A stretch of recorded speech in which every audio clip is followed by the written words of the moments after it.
Check, check, check. Check 1, 2. Check, check, check, check.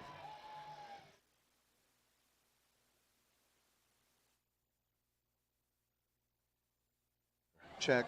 Check 1, 2, check 1, 2, check 1, 2. That's right about right. I'm good, you're good, right? Right.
Good evening and welcome to Forest Hills Eastern High School and Huck Stadium. Tom Mikowski along with Joe Sack as we call the action in the OK White.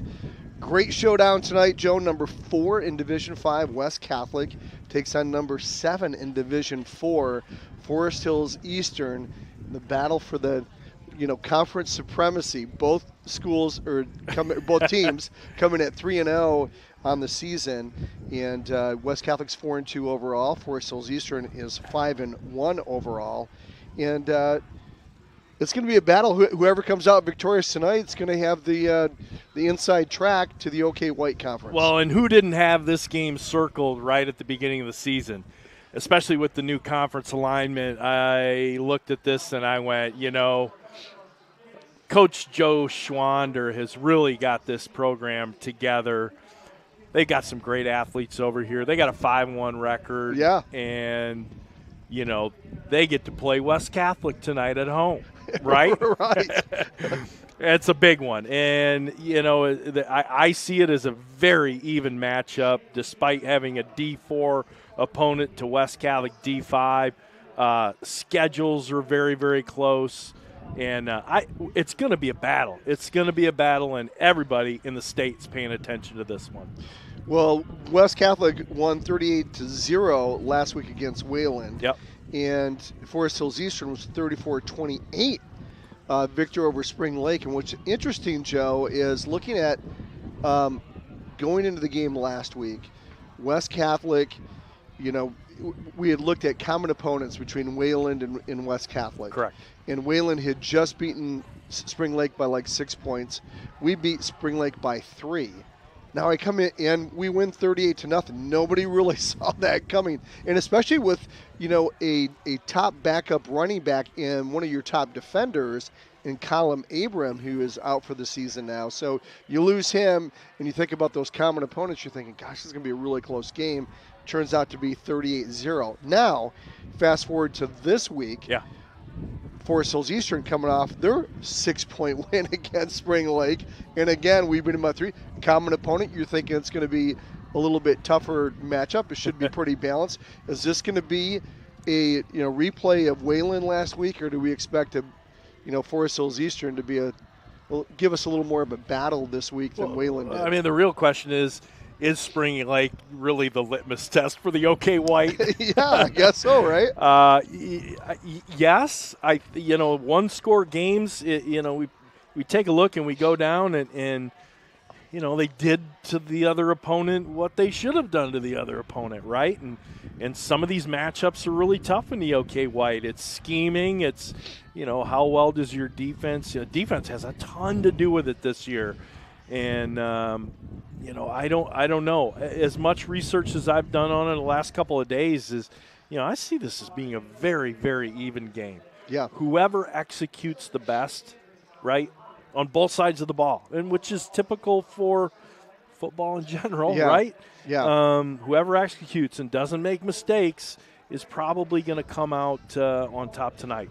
Well, and I think one of the biggest difference between the Wayland and Forest Hills Eastern teams, too, is probably those offensive and defensive lines. Yeah. West Catholic offensive linemen, give them a lot of credit last week. They had their way with Wayland last week. It led to a big game from David Brittenfeld, which we'll talk about more. Right. But you've got guys like Bill Ace Simonson and others. The Little Huge. Yes, Little Huge. For those sports radio listeners out there in West Michigan, Huge Simonson's got a 96, was it 96.1? 96.1, yeah. Yeah, sports radio showing both his sons are on the Forest Hills Eastern team, and we can talk about more about that later. But I think overall, with those lines that Forest Hills Eastern has on the offensive and defensive side, going to provide a little bit. I guess it's going to be a tougher matchup with West Catholic this week. I'd say, and one of the strengths that Forest Hills Eastern has, the Hawks have got an offensive line that is senior laden. A lot of guys, good experience, coming off a pretty good season last year. And they want to make some noise here in their senior year, and they're doing it. And they're doing it. They're doing it for 5-1, right? The big loss for them coming against Unity Christian, but hey, folks, Unity Christian's back and they're really good, right? So they took it on the chin to them. I just, like I said before, this is a very even matchup. I'm very interested to see how the West Catholic defensive front, right? Yeah. Which are they're not a bunch of big guys, they're a bunch of nasty guys, right? Handles the size of the offensive line for Forest Hills Eastern. That's a little bit of the one that I'm paying attention to tonight. Yeah, I think which defense shows up, right? You look at both teams on paper offensively, looking at that, 1 point separates them. Forest Hills Eastern scored 216 points on the season. They averaged 36 points a game. And West Catholic has scored 215 points on offense and averaging 35.8 points a game, essentially 36 points a game. Yeah. So when you've got two high-powered offenses like that, averaging 36 points a game, it's really going to be what defense is able to shut the opponent down and to create those turnovers, because as we've seen with many games this year, turnovers make a difference. Turnovers make a huge difference, especially, teams that can capitalize on it, right? Yes. And West Catholic's done a great job of that this year. There's been very few turnovers that they haven't converted into points, and I expect that. We take a look, and it's windy up here. I mean, this stuff's blowing around. Yeah, and we're outdoors tonight. So we're outdoors. It's kind of like ESPN, right? The guys, the talent is outside looking down on the field. We're way up here too. It's a great stadium, great layout, great location. And we see both teams warming up right now. But, yeah, Tom, both teams are talented, and I think that the offensive line for Forest Hills Eastern against the West Catholic defensive line, that's going to be the big question mark tonight. Well, we look at last week against Wayland. Let's take a peek at that. And again, West Catholic had their way against a really good Wayland team coming in. David Brittenfeld, again, that offensive line had their way with Wayland defensive line. Brittenfeld carried the ball 22 times for 241 yards and 4 touchdowns. And coming into the game, again, with Colin Abram, right before the game, we found out that he was going to be out for the rest of the season, unfortunately. Super sophomore. I mean, kid ran for 2,000 yards, was great at kind of giving David Brittenfeld a spell when he needed, kind of that thunder lightning backfield, if you will. Yeah. And without that lightning piece of it, you had to stick with the thunder with David Brittenfeld, and it worked to a T last week with those 241 yards on the ground by Brittenfeld. It did. And, all he's got to do out here, I want to take you back 2 years, okay? Yeah. 2 years. Who is a senior? Number 22. Klaska. Timmy Klaska. This was a big coming out party for Tim Klaska. That's right, it was. 300. He set a school record. That's 331 yards on 18 carries here, and that set the school record, which he surpassed a couple of games later. Or maybe it even been the next game. Something like that. I don't know, but it was here. It was here that all of a sudden everybody stood up, took note. So the only thing that David Brittenfeld's got to do is do 332 yards on 17 carries, and he'll have the school away record. Yeah. Why not? Why not? Right? Why not? It's turf. It's fast. He's fast. Well, it's amazing. If you look at that tradition with Klaska breaking all the records he did, and then you've got Charlie DeBruin, who was great as a junior, right? But he had to wait his time. He did. And then when Klaska graduated, DeBruin stepped in, and oh my God, did he have a senior year? Didn't miss a beat. Fantastic. Now you look at Brittenfeld last year as a junior. You know what? He got to share his touches. You could see the talent that kid had. Didn't have as many touches because he had DeBruin getting the ball most of the time, but then now's his time to shine, and now you've got a guy like Colin Abram waiting in the wings, and again, with his injury this year, he'll be ready to really do some great things next year as a junior. Yeah, it shows a lot of patience for these guys waiting in the wings. David Brittenfeld being a perfect example, and last week was really 241 yards, and that was a huge breakout game for him. I see that just continuing. And the offensive line and the blocking and the patience and everything was very choreographed last week. And I know Coach talked about that in our post-game interview. And this is, I'm sure moving close to the playoffs. We've got 2 games after this one, and then there's the playoff draw. I think he likes the way his team is playing right now offensively, and obviously pitching a shutout. Darren Smith has got to like what his defense is doing too. Yeah, for sure. You hit the nail on the head though when you said patience, Joe, because in watching David Brittenfeld these last couple years, I've got to say last game he ran with more patience than we've ever seen him. Like he was waiting for those blocks to develop and then exploding to the hole. Yeah. And so I think if he continues to run that way the rest of the season, that patience, that explosiveness, he's certainly going to have another big game. Speaking of explosiveness. Somebody needs to turn the wind machine off right now. Oh, that's great. Gosh. I think as the sun goes down, so will the wind. But hey, want to thank everybody for joining us on the Fox Pools pregame show. Fox Pools swimming pool installation, repair, and supplies, and we thank them for continuously sponsoring us and the pregame show. And while we're doing it, let's thank the rest of our sponsors. So tonight's broadcast is brought to you by not only Fox Pools, but Custom Caulking, where quality is a priority, serving both commercial and residential customers. This is a heck of a time to do this, right? Yeah. Well, the wind's blowing. By West End Body, the West Side's best collision repair, and they sponsor our No, that's better. That's at least one mic that's not taking some wind. Sponsoring our West End Body halftime show by Frank's Market, Fresh Meats, Kielbasa, and so much more, by Paget Business Services, small business experts in accounting, tax prep, and payroll. Dubin Attorneys at Law, simplifying the legal needs of businesses and individuals throughout West Michigan, by Shaner Avenue Nursery Landscapes, from concept to conception, or from concept to completion. I doubled that one, didn't I? And by Moore & Sons Roofing, your certified local Owens Corning roofing contractor, by Realtor Melissa Homewood and Epic Realty, your real estate done right. And your West Catholic Falcon Touchdown Club, funding and organizing the best high school football program in Michigan. I want to thank Carson Conkle out in the truck. There we go. Who's turning off my mic to save the wind and saving your eardrums too. In 1973 Ford Econoline van that's out there. Yes. Yep. It's blue with some primer on it. Right. And a little bit of rust. Between that and the 1976 Pacer that Julie Woodruff continues to drive around West Michigan to bring us scores throughout the. She put new tires on that. Did she do that? I think she did that last week. Well, getting ready for winter, which is good. Actually, I'm getting new tires on my Infiniti. It's not cheap. It's like $1,000 to put a new set of tires on. We need Costco as a sponsor. Yeah, we do.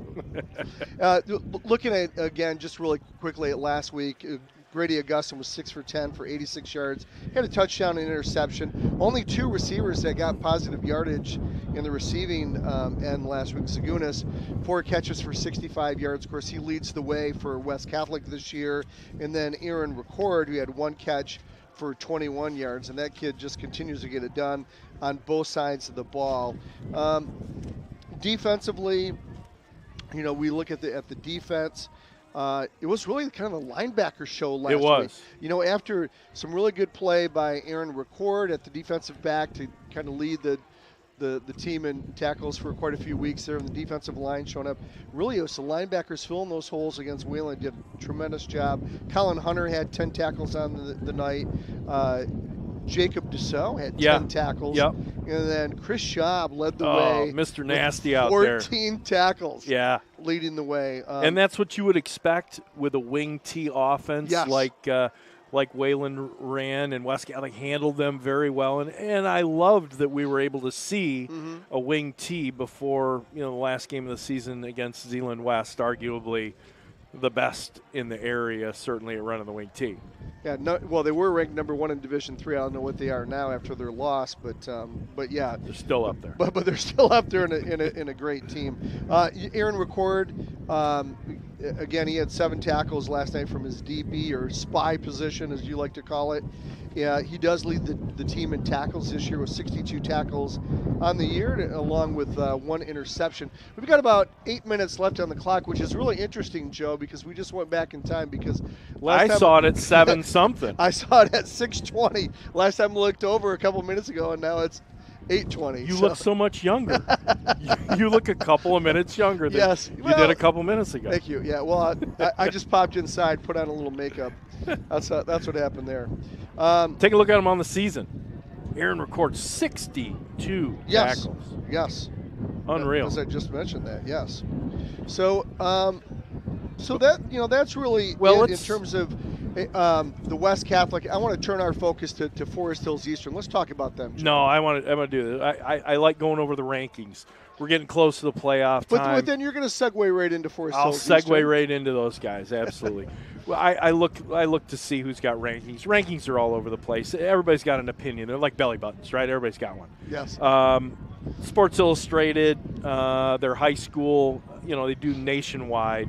They've got Forest Hills Eastern as the number 102 team in the state, and West Catholic is 183 in the state. They're doing this from New York City or something. In the state or in the country? In the state. Oh. Yeah, I know. Okay. It's kind of interesting. Okay. All right. Now, the MHSAA has got Forest Hills Eastern at number 8 in Division 4, and West Catholic is number 4 in Division 5. But then there's another ranking. They've got them at 12 and 9. I don't quite understand. It's all in the MH. It's a confusing thing on their website. Yes. On3.com, which is really a pretty cool site, they have got Forest Hills Eastern as number 46 of all teams in the state of Michigan, and West Catholic generously at number 21 of all teams in the state of Michigan. The AP poll has got Forest Hills Eastern at 12 in D4 and West Catholic at 5 in D5. I don't know. And like the poll I saw, it was a MHSAA poll too. Number 4, West Catholic against number 7, Forest Hills Eastern. I don't know. M Live has got both of these teams on the bubble in the top 10 in the area. They're right next to each other. None of them are in the top 10 right now. Neither one.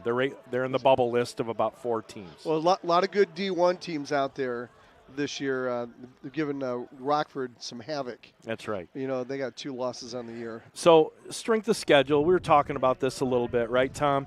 So I see this as very, very even. Opponent-wise, Forest Hills opponents are 16 wins and 20 losses. West Catholics are 18 wins and 19 losses.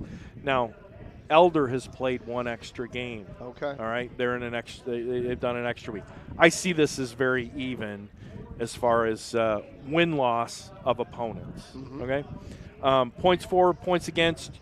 You just looked at that. It's close. Forest Hills Eastern, 216 points for and 99 against. West Catholic at 215 for and 127 against.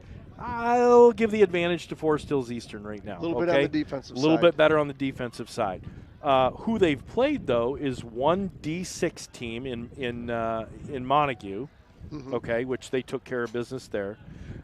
They've played 1 Division III team, and then 4 Division IV teams, which they are in. They're Division IV. They are in. West Catholic has played 1 Division I team, Cincinnati Elder. Okay, that's like going and playing Detroit Catholic Central, right? It is.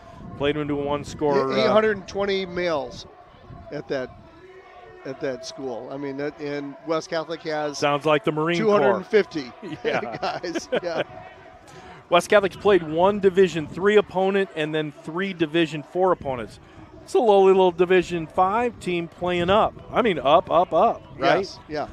We'll give that advantage to West up. Catholic. Yeah, strength of schedule as far as who's played who. But as we continue on the Fox Pools pregame show, we take a look at Forest Hills Eastern, the Hawks. They're 5-1 overall. They are 3-0 in the OK White, an enrollment of 763 here in 2014. They are coached by Joe Schwander, who's in his 6th year. He is 34-22 to date, and this is the 6th meeting between these two teams. West Catholic leads the all-time at a 4-1 win-loss. So West Catholic definitely leading on this. Recent successes for Forest Hills Eastern. Last year they made the playoffs in 2023 with an 8-3 record. Their only loss was to Catholic Central, they had 3 losses, to Catholic Central for 1, and they lost to South Christian twice, including in pre-districts against the Sailors. And then in 2022, they were a 6-4 team, and they lost to Unity Christian in the pre-districts. Recent bests for Forest Hills Eastern in 2020, the COVID year, in which everybody made the playoffs. Right. They were a regional finalist and lost to Cadillac. Oh. And Cadillac, of course, made the finals, and they were state runners-up. And then we go back to the Cadillac coach is now at Spring Lake. Correct. Cody Mallory. 2015, obviously their best year, 11-2. So they got to play 13 games. They were a semifinalist, and they lost to Zeeland West, who was eventually the state champion. Okay, so there's some good stuff here in recent memory. Yes. Forest Hills Eastern, their schedule this year, they opened up the season with Montague D6 team. They got a win there, 48-7. On September 6th against Greenville, 35-7, and then they hit a little bit of a juggernaut here in Unity Christian, who's they've really come back quite a bit. They lost 44-20 there.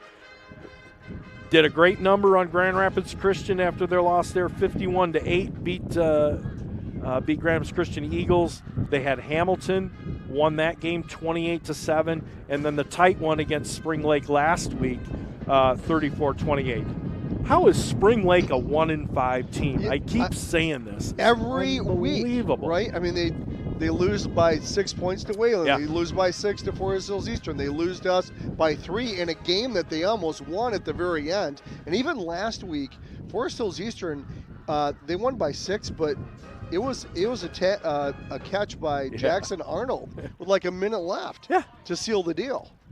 I tell you what, I don't know. Anyways, taking a look at some of the players to watch for Forest Hills Eastern. Max Farrick, big running back, man. The guy's fast. He's a heck of a baseball player. He's even better football player. And then senior Brendan Thompson, injured in the Unity Christian game. He's back. He's ready to go tonight. And then a bunch of big linemen. Ace Simonson, Big Bill Simonson, the hugest son. He's a 300-pound, 6'2", just a monster. We'll see how he does out there. Edom Danu, another senior defensive lineman. Nathaniel Nowicki, Braden Serba. And these guys are ready to go as we see the Forest Hills Eastern Hawk marching band on the field getting ready to do the national anthem as we got about 15 seconds to go. Tom, I can't wait for this one. It's going to be a goodie. It's going to be a good game. If this wind had died down, we'd be great. Well, speaking of wind, I do want to bring up that Cal Peterson is out. He got injured last week, and of course Cal is the punter for West Catholic. And so with a little bit of this wind here, now of course we're getting more wind because we're up higher than maybe that's on the field, but if that wind plays any kind of havoc, the punting game for West Catholic, we'll see. It's going to be a backup punter tonight. We'll see who punts. It's going to go for it. Let's do our national anthem.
And the Forest Hills Eastern Hawk Marching Band, nice rendition of their national anthem.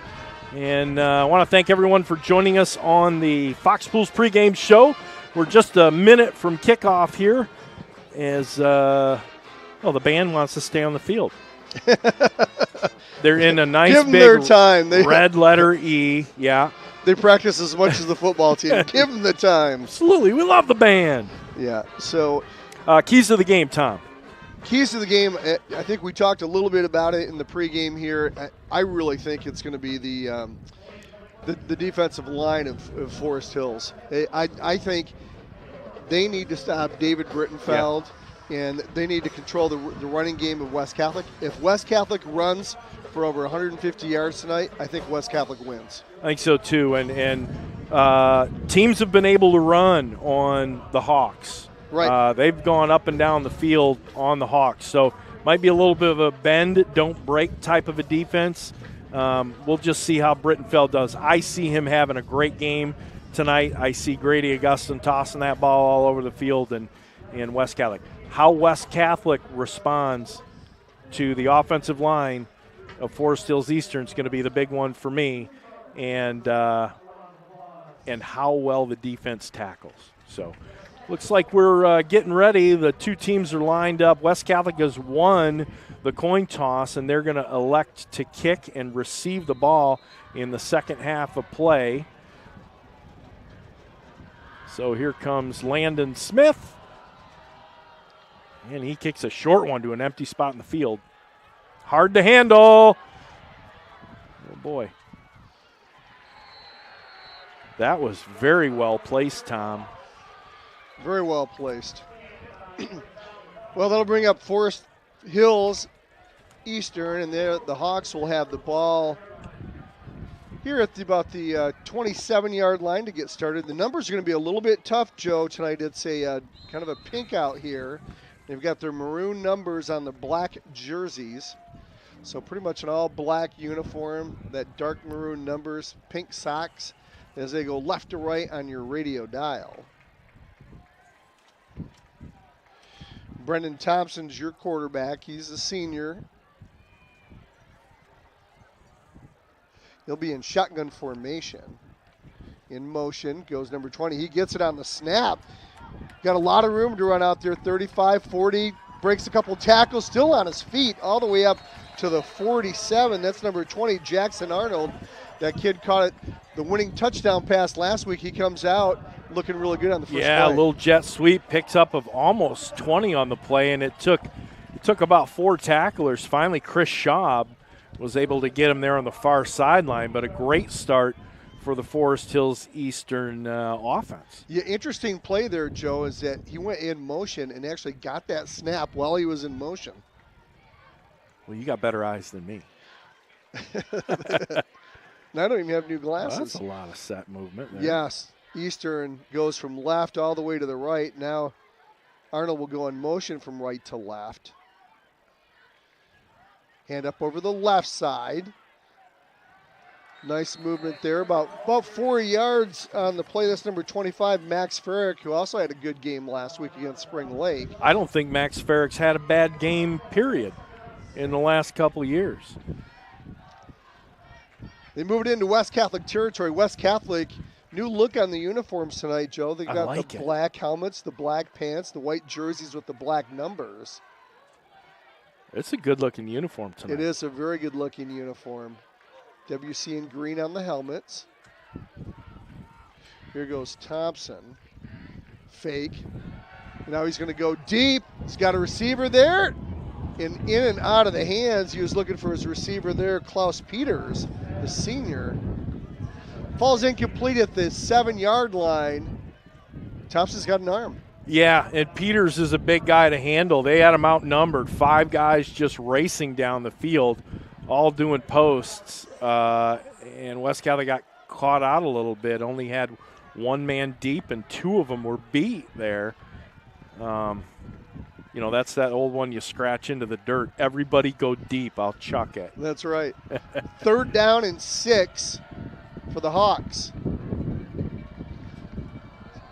Be a good play for West. They can hold there. 2 backs in the backfield.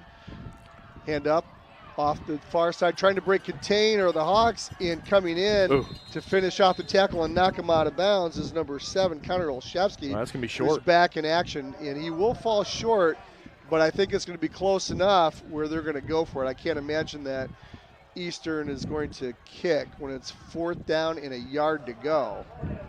Ball's going to be placed at the 43 of West. They got to get down to the 42 for a first. We see Drew Farrick, Max Farrick's younger brother, the sophomore, coming to the game. So East will break the huddle. This time Thompson will get under center. He's got a back right behind him. Easy first down for Max Farrick. Tough guy to stop. And it's a first down for the Hawks at the 40 of West. Yeah, it's quite a push on that side of the line for the Hawks. And where 1 yard was needed, it looks like 3 were had. Beautiful stadium here out at Forest Hills Eastern. You got that big red hawk in the middle of the field. Battle of the Birds tonight with the Hawks and the Falcons. Boy, Braden Serb on the offensive line, along with Max Landon, and then number 55 is Ace Simonson. These are all a bunch of big fellas. Big dudes. And athletic. 2 wide right, 1 left for the Hawks.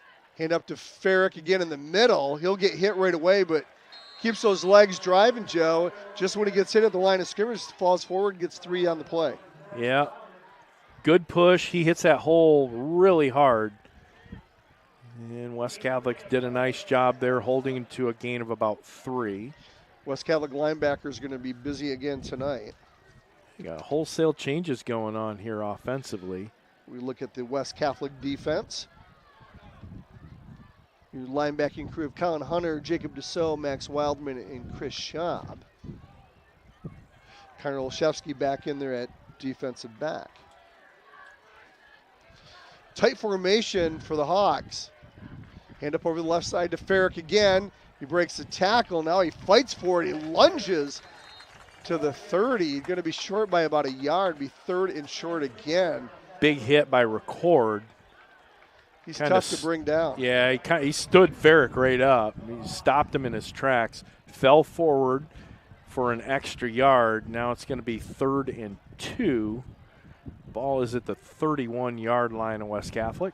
In case you're just joining us, Tom Mikowski and Joe Sack here on the campus of Forest Hills Eastern. We're at the 7:38 mark here in the first. No score as we get underway. Everybody's game of the week. Everybody's game of the week, for sure. Another tight formation for the Hawks as Thompson's going to get under center this time. He's got 2 backs in I formation behind him. Gives it off to Farrick again. He'll get tripped up. He'll be stopped short of the 30. Going to bring up 4th and a long yard for the Hawks. Yeah, Luke Radlinski did a nice job. He got his body right in front of Max Farrick there, and he kind of tumbled over it and then was stood up by a host of Falcons. Gain of a half a yard maybe, Tom. Mm-hmm. So 4th and a yard and a half. Ball is at the 30.5-yard line. We see a lot of changing going on this offensively for the Hawks. Guys in and out in numbers. And they take their time on offense. They're in no hurry, very methodical. They want this long, drawn-out drives, ball control offense for Forest Hills Eastern. So here we are, 4th down in less than 2. Thompson, shotgun formation. He's going to throw it on the near side. It overthrows it, and it's actually, he threw it behind him. So he threw it out in the flats and overthrew his receiver there, and it looked like he threw it behind the receiver. Yeah, Steve Grooms here. He goes, that's a live ball. It ended up rolling out of bounds, but now West Catholic takes over on downs here. And that's a big, big one for West Catholic. Now we'll see the first offensive series. They're going to get started out at the 30. Ball went out at about the 35, Joe, but because they called that an incomplete pass rather than a lateral, West Catholic will take over. Ball will be at their own 30-yard line as they get started on their first possession here in the first quarter.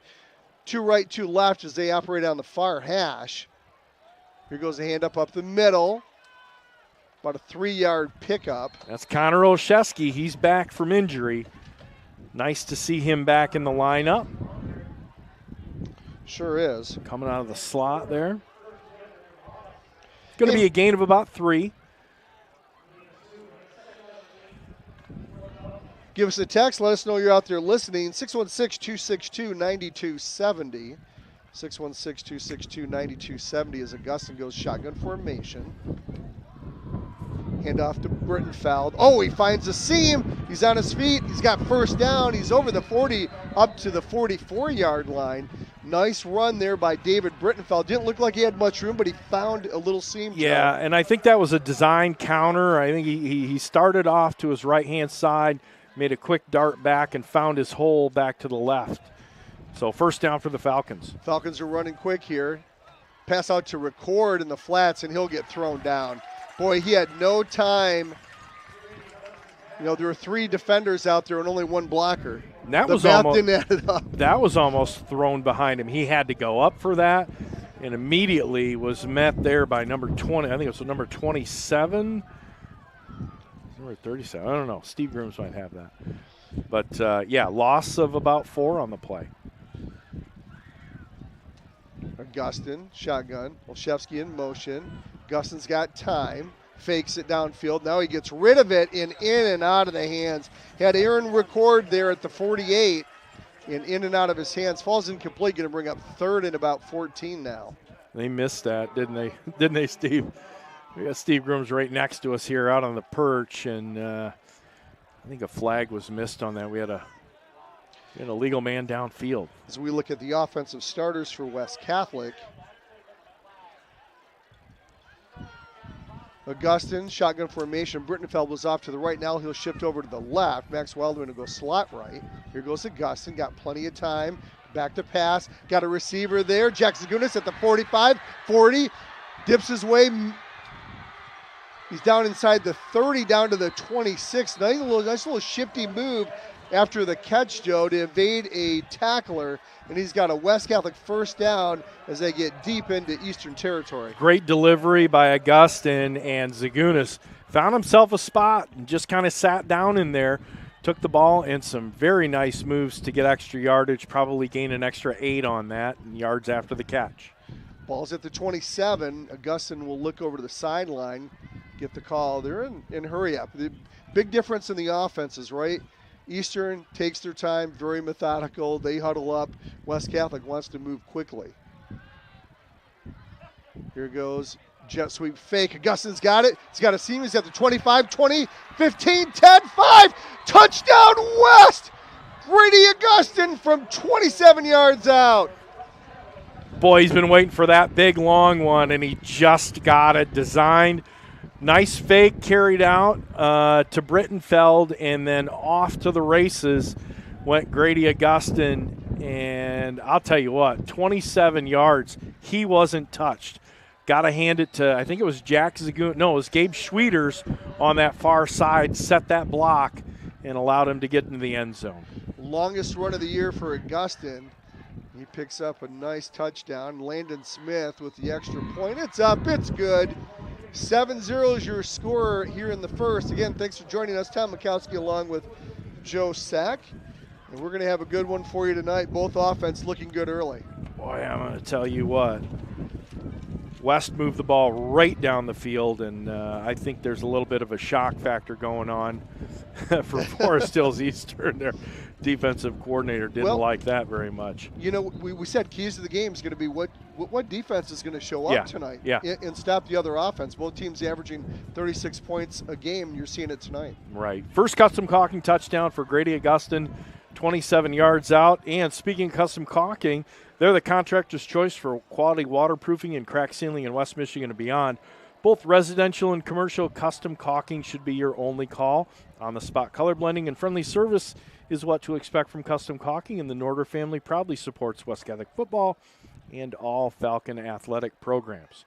Landon Smith's out on the field. He's going to set the ball up at about the 40-yard line. We take a look back, and they've got that same set. They've got 3 guys set between the 5 and the 10-yard line and 1 deep at the goal line, and you got empty spots right at the 20-yard, right at the numbers at the 20. So let's look for some placement here, and he did it again. Yes, kicks it to about the 25, and it's going to go out of bounds this time. So good thought by Landon Smith, but got a little bit too close to the far sideline there. Goes out of bounds, and Forest Hills Eastern is not bringing down their offense. Oh, we've got they're taking the procedure. They're going to have to kick this thing over, Tom. Yeah. I think a guy from one of the West Catholic kickoff team, I think, went early and got across the line before the kick was made. Yeah. So they're going to they're going to walk this thing back another 5 yards to the 35-yard line. Now what do you do? Where's the wind here? The wind's right behind us. Is it across the field? I think it is across the field. So it's blowing from west to east. Yeah, you can see it. See the flag. See the flag, yeah. Mm-hmm. So Smith will kick off from the 35. Let's see, he puts the leg in it this time. And is it going to go out of bounds again, or is it going to go into the end zone? Oh, the flag goes up. Boy, it looked like it was going to go in through the end zone. Maybe went out at the 1-yard line, Joe. I mean, it was close. Well, you know what? The official was right there. He was. And we won't question it this time. No, it was really close. What a great kick. Now you kick back from the 30. I think sooner or later, Landon Smith's going to go kick it down the middle. We can't keep going back because sooner or later we're going to run out of real estate. Exactly. So they're going to huddle up over there at the 30-yard line. Coach is going to talk to him about what to do here, and he's just, you know what he whispered? He said, let's try an onside. Let's try an onside this time. This is not the NFL. We do not have to announce that we're doing an onside kick. That's correct. Number 70 is reporting as eligible. Dan Thanks, Skipper. That was a good one. All right, so now West will kick from the 30-yard line. Oh, he's backed it up. He's going to get a good running start at this one. Here we go. There goes the end-over-end kick. Oh, going to send Eastern down to the 15, 20, 25, and getting hit there at the 30, going down at the 32. So good coverage, but when you start at your own 30, you got a long ways to go. So Eastern's got good field position here in their second possession. So you made the tackle? Grady Augustin. How about it? Oh, it was number 5? I'm sorry. It was Noah Gillespie? Oh, they get the 35. They lost 4 yards I on see. that. Good call, Steve Grims. Yeah, they could have taken the ball at the 35. They elected not to. So Steve's our guy up here, man. He is. Nuggets of information. I love it. Keeps us together. So in lieu of good vision, I'll be calling the game through a set of binoculars tonight. Still looking for an optometrist. Here goes the hand up. Over the right side, Max Farrick still on his feet. He'll get all the way to the 40. Nice hard run by Farrick. He'll pick up 8 on the play. Second down and 2 for Forest Hills Eastern. Well, we're up high and we're far away, and we've got maroon numbers on black jerseys. Not exactly your definition of easy. Easy and to a read. lot of pink socks out there tonight. Yes, for sure. 7-0 is your score. 3:26 left here in the first as Thompson shotgun formation. He'll hand it up the middle again, and Eastern will have an easy first down as Farrick plows his way up to the 47. He's a really good runner. If you watch any of the highlight, the 11 o'clock news shows, he is always running up and down the field. He's that good of a runner. West Catholic's got their hands full stopping him. So the Hawks will send one wide right, 2 backs in the backfield, hand up to Farrick again over the right side, and he'll get tripped up. Oh, nice. Aaron Record and Colin Hunter. Yeah, great. Came from their linebacking spots and really laid a hit, gain of about 1. He thought he had some running room, and they just, they T-boned him. So second down and 9 for Eastern at their own 47. They're going to keep giving it to Max, though, until they can find a way to stop him. Shotgun formation for Thompson. He'll send one wide right. Farrick, fake to him, play action. Now he's looking to go deep. He's got a receiver there, well covered, triple coverage by West Catholic. And he was the only receiver running around. Yeah, that was Peters again with a deep ball. That's twice they've tried to go deep to Peters with no success, Joe. Yeah, Schweeder's on the initial coverage, and then he got a little help there by Record and also Connor Olszewski. Nice job by that West Catholic defense who pitched a shutout last week against Wayland. Thompson again, shotgun formation. This time he'll send 2 wide left. They operate on the near side here. Hand up over the left side, trying to break contain and not being able to do it. Nice job by West Catholic. Eastern will lose about 5 on the play. Boy, first big hit by Colin Hunter, and that slowed him down, kind of knocked him back a little bit. Tried to continue towards the far sideline and was just met by a host of Falcons. And that's going to bring up a 4th and long, about a 4th and 13 now for the Hawks. West Catholic's defense put up a really nice stand there on that set. That was Jordan Shabazz with the carry, sophomore, his first carry of the night. So results in a 5-yard loss. They're going for it, unless they're going to do a quick kick. It's 4th down. Let's see. Steve Groom says they do a little short kick. They're trying to get West to jump offside. And a quick timeout by Joe Schwander. So while we got a timeout, let's pay some bills here. The new Frank's Market's located at 1020 West Fulton in Grand Rapids. They feature the area's best fresh and smoked kielbasa, awesome steak, succulent roast, hot shots, deli meats, and so much more.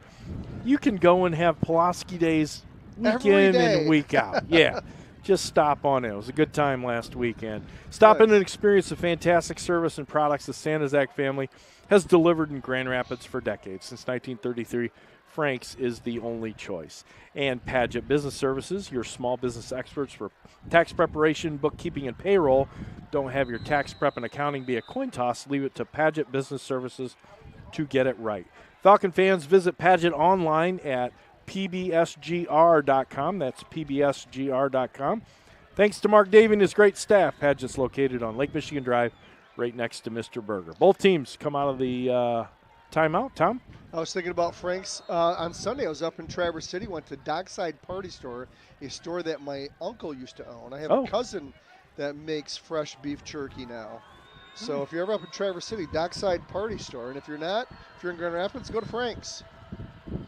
Here goes a quick kick. Nice one, too. High kick. Fielded at the 20 by Olszewski. Breaks the tackle, breaks another tackle, but he'll go down. Boy. I think his own guy got in his way there. A little bit. After he tried to shake one tackler off. So good to see Connor Olszewski back in the lineup. Much needed after the injury to Abram and then the shoulder injury now to Cal Peterson. Yeah. Well, Olszewski's so versatile, right? He can play defensive back, he can play wide receiver, he can play running back if you need him to play running back. So you need a guy like that with that kind of versatility. We're at 58 seconds left in the first. 7-0 is your score. West Catholic over Forest Hills Eastern. We're here on the campus of Forest Hills Eastern. Tom Mikowski along with Joe Sack. And our statistician, Steve Grooms. Gustin, shotgun formation, hand off to Brittenfeld. He dances his way to the outside. He's at the 20, 25, breaks the tackle. He's over the 30, goes all the way, fights his way to the 35. Nice hard run by David Brittenfeld. He's got a West Catholic first down. Yeah, and finally brought down by number 9, Dylan Batt, the senior defensive back. And they're in a hurry up. Here goes West. It is a hurry. Brittenfeld gets it, and oh, wow, look at that offensive line. The offensive line had Eastern back about 3 yards, Joe, but that play took a little bit of time to develop. A couple extra steps to get where the line had already pushed. And Brittenfeld only gained a yard on the play, so didn't catch Eastern off guard. 2nd down and 9. 1 wide right, 2 left here on the near side. His record will go in motion left to right. And he'll give Augustin a tap as he goes by. So you got 2 wide right, 1 left. Augustin steps up in the pocket. He's got a receiver on the far side. Breaks the tackle there at the 45, 50, 50, 40. And knocked out at the 36. That's Jack Zagunis again. Boy, that's not an easy throw all the way to the far side of the field. No, and it was a quick throw. He had Zagunis obviously as his main receiver as the first quarter comes to an end with West Catholic leading 7-0. We're here at Forest Hills Eastern Hawk Stadium, about 3 stories up, and West Catholic looking good, Tom. They're looking really good, yes, especially offensively, coming off that nice 38-0 shutout win against Wayland. They've averaged 36 points a game all year, and they're on their way to 36 again if they keep it up this way. They keep this up, absolutely. Hey, Duba & Duba Attorneys at Law with law offices in the Amway Grand Plaza Hotel. The Dubas specialize in business transactions, mergers and acquisitions, real estate, and estate planning. A true West Catholic family of students, coaches, boosters, and volunteers let Chris and Don Duba help with all your legal needs. Duba & Duba Attorneys at Law. And if you need to repair or replace your roof, choose Moore & Sons Roofing. Moore & Sons, where you don't just get a great roof, you get a great roofing experience. The quality and craftsmanship that they invest in every roof is second to none. So for all your roofing needs, choose Moore & Sons Roofing, an Owens Corning certified contractor. And here comes West Catholic as they operate at the 37 of Eastern. They go left to right on your radio dial here in the second quarter. Gussin shotgun. He'll step up in the pocket. He's going deep. He's got a receiver there. Underthrows him. Oh, it actually went through the Eastern's hand and then through Zagunis' hands. So 2nd and 10 as that ball falls incomplete. In and out of his hands at about the 3-yard line, Joe. What a great throw and by a really Augustine. good throw. Yeah, absolutely. It looked like it was a little bit underthrown, but it went by the Eastern defender, and Augustine had a chance at it. Through 2 sets of hands, hard to concentrate on one like that. 2 wide left for West. Hand off to Brittenfeld up the middle. Breaks 2 tackles at the 35. Fights his way down to the 31. So nice 6-yard pickup for David Brittenfeld. It'll bring up 3rd and 4 for the Falcons. Yeah, Max Farrick's not the only good running back out here. No, that's right. He and Brittenfeld are about on par. Couple substitutions there. Yeah, Radlinski in and Schweeters out. Augustine will go shotgun. Brittenfeld off to his left. He'll get the ball. Boy, a couple guys right in his face. He tries to fight his way, but boy, nice job by that defensive line and also some DBs that came in and held Brittenfeld with no gain on the play. It's going to bring up a 4th down. What's going to happen here, Tom? Well, it's 4th and 5. They're outside of Landon Smith field goal range. This will be a 50-yard field goal against the wind. So Wes is going to go for it. Watch Augustine throw this ball. Shotgun formation. Stepping up. He's got time. He's got a receiver there in Brittenfeld. He's short of a first down, but he's going to fight his way all the way to first down. He's at the 20, 15, 10, 5. Touchdown West! David Brittenfeld. He just blew through a tackler and took it to the house. 32 yards on a 4th and 5, and David Brittenfeld connecting with Grady Augustine for the first Brittenfeld custom caulking touchdown of the night. And West Catholic takes this to a 2-score lead. How about that run, Joe? Oh, man. Augustine throws it to him out in the flats. He's about 4 yards short of a first down, and he just takes it to the house. Yeah, behold the snap. The kick is up, and it is good. And West Catholic, just like that, 14-0 here at the 10:45 mark in the 2nd quarter. Man, oh, man. Well, if you missed the David Brittenfeld show last week, hopefully you joined us this week because it's back. We got a rerun. Steve Grooms, our statistician, just told us West Catholic has scored in 7 consecutive quarters. So they got a streak going. And unscored upon in 7 quarters. Go defense. Unscored upon. Yeah. I missed the part. Steve, I am going to bump your light all night here. No, that's all right. So West Catholic 14-0. We're at the 10:45 mark. I can move this in a little bit. Here in the 2nd. Okay, I just don't want to knock that over. Carson Conkle set everything up here. It's a little tight here on the perch. Wind is still blowing. I was pretty sure that this wind would die down. Hey, did anybody see the Northern Lights last night? I missed them. Man, went out to Kirk Park last night, got right on the lake. Was it amazing? Got some incredible shots. It was nice. Visible with the eye, and then even better with the camera set on night mode. I want to see your pictures before we leave tonight. All right. Here we go with Landon Smith. He'll kick from the 40. Oh, and it is actually an onside kick, and Eastern recovers. The guy took a shot, though. Oh, he sure did. You know what? I love the call. I do, too. That was grabbed very well by number 14. That's James Oliver, the senior out there on the front line of the kick-receive team, and he got blasted. He did. As soon as he caught that ball. You know, and we thought maybe they would do it last time, but I like that, just the way that was set up. We have 4 guys on that side of the field. Forest Hills Eastern has 3, and so they're outnumbered, but give it to the Eastern team. Nice job in recovering there as Thompson goes shotgun formation here. Out here in the flats, got a receiver at the 38.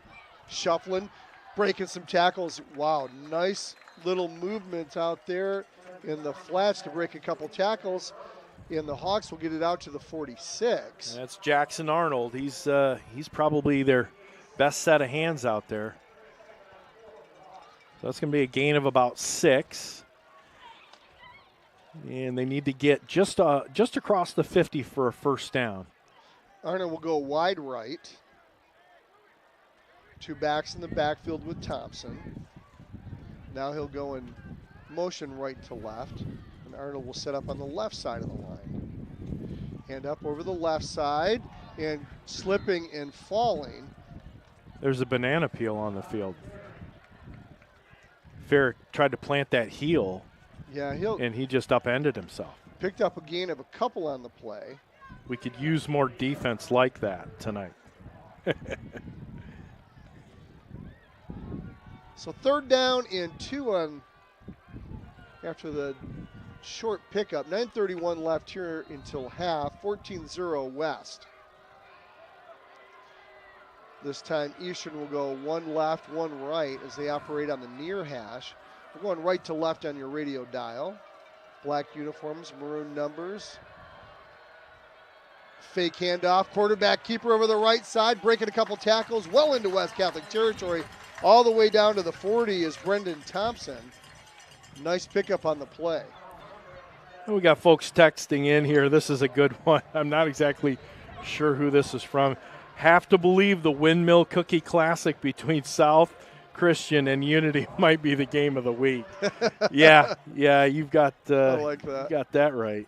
616-262-9270. 616-262-9270. Give us a text. Let us know you're out there listening. As Thompson hands it off over the left side and getting down to the 32 is Max Ferrick again. Big hole. Big hole. Got through the linebacking core, and, that's just a tough run, and well done by the offensive line of the Hawks. Yeah, it was the same play, basically. They faked it to Ferrick last time, the quarterback keeper. This time they gave it to him. So 2nd down and short after the 9-yard pickup. Hey, Langlois are listening from beautiful downtown Leroy. I didn't know Leroy had a downtown. Leroy, that's by Baldwin, right? Yeah. It's a suburb of Baldwin. That and Chase, right? Right. 2 left and 1 right. Jonesville, no. Fake to Ferrick. Play action. Scrambling to his left is Thompson. He's looking downfield. Oh, and he sheds a tackler. Still on his feet. Go to the 20. And Max Wildman got faked out of his shoes. Yeah, he squared right up and went low. And a nice move by Brendan Thompson. Left Max face down on the turf. Now this is what you do when you don't recover that onside kick. You give Eastern a short field, and Eastern's capitalizing on it as they enter the red zone of West. The ball will be placed at the 20. Ferrick will be off to the left of Thompson. He's going to get the ball up the middle. Nice hole. Fights his way inside the 15, almost to the 14. They're going to mark him at the 15. Gain of 5 on the play. 2nd down and a short 5. And the Hawks are moving the ball. They figured something out here. Rose Arbana, she's listening. Hi, Rose. Away game didn't make it, but she's listening. We really appreciate you, Rose. Brittenfeld with the tackle there on Ferrick.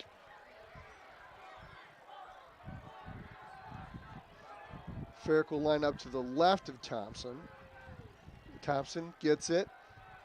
And he'll quarterback sneak over the left side. Go over that left guard and get up near the 10-yard line. He'll have an Eastern first down. And let's see where they mark it. It's going to be 1st and goal inside the 10. They're going to put it at the 9. See how the West Catholic defense can stiffen here in the red zone. Billy Kay's out there listening. He's our number 2 fan. Billy, actually, it's pretty nice up here. It actually is. It's a beautiful night for football. Here goes Thompson. Shotgun. Hands off to Ferrick over the right side. He'll dance his way for about 3 yards. He started up over the guard, Joe, and then there was nowhere to go there, and just hopped over to his right and was able to pick up about 2 on the play. 2nd and goal. Ball will be placed at the 7. Connor Olszewski made that first contact and just did a really nice job limiting that run. We're at the 6:04 mark. 14-0 is your score. West over the Hawks. Yes, it's a battle of the OK White. Conference supremacy here. Both teams undefeated in conference play this year.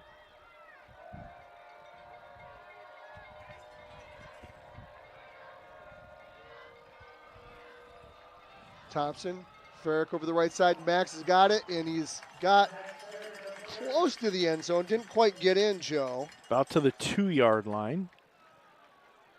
That'll bring up 3rd and goal. And they're going to say his knee went down maybe even closer to the 3. Okay, good. Okay, good. Okay, good. We'll That offensive line's doing a heck of a job moving the West Catholic defense around. They sure are. So Farrick off to the left of Thompson. It'll be 4-down territory, I'm sure, for the Hawks. And fake to Farrick, quarterback keeper, standing up, touchdown, Hawks.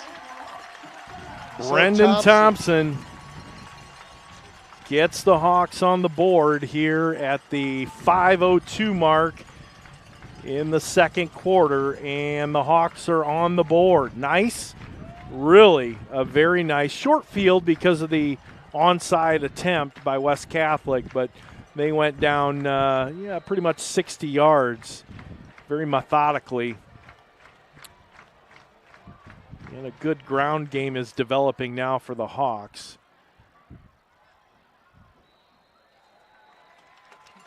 Extra points up, and it's good, so it's 14-7. It's one of those things, Joe, I like the call. Even though Forest Hills scored a touchdown there, there'll be some people going, maybe we should have just kicked it deep, right? Right. But, you're up 14-0.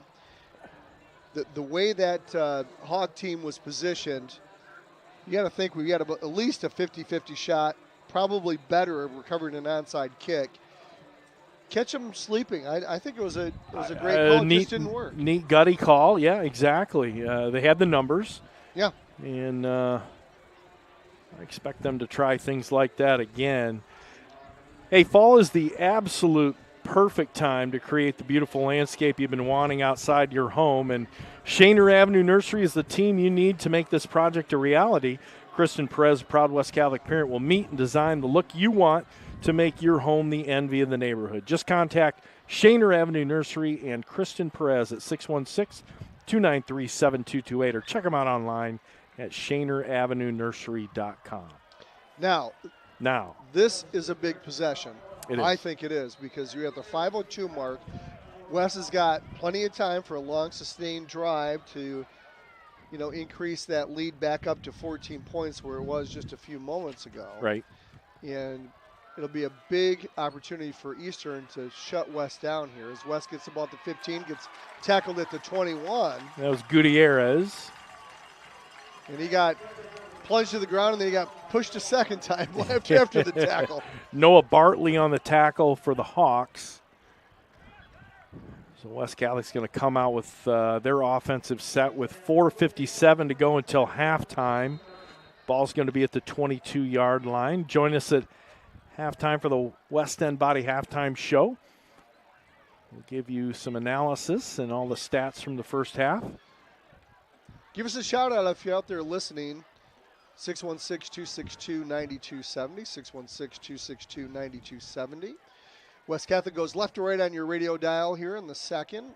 2 wide left, 1 right. Brittenfeld gets the ball up the middle, shuffles his way to the 25. Not a lot of room to run there for Brittenfeld. Matt Abed's listening. He says it would have been Mom's 69th birthday. Oh, happy Maureen. birthday. She was our biggest fan, our biggest critic, too, and Matt's kind of taken over for her in that role. We appreciate that. Absolutely. And Chris Schaub's just fine, Matt. Here goes a pitch to Brittenfeld up to the 27, fights his way to the 28.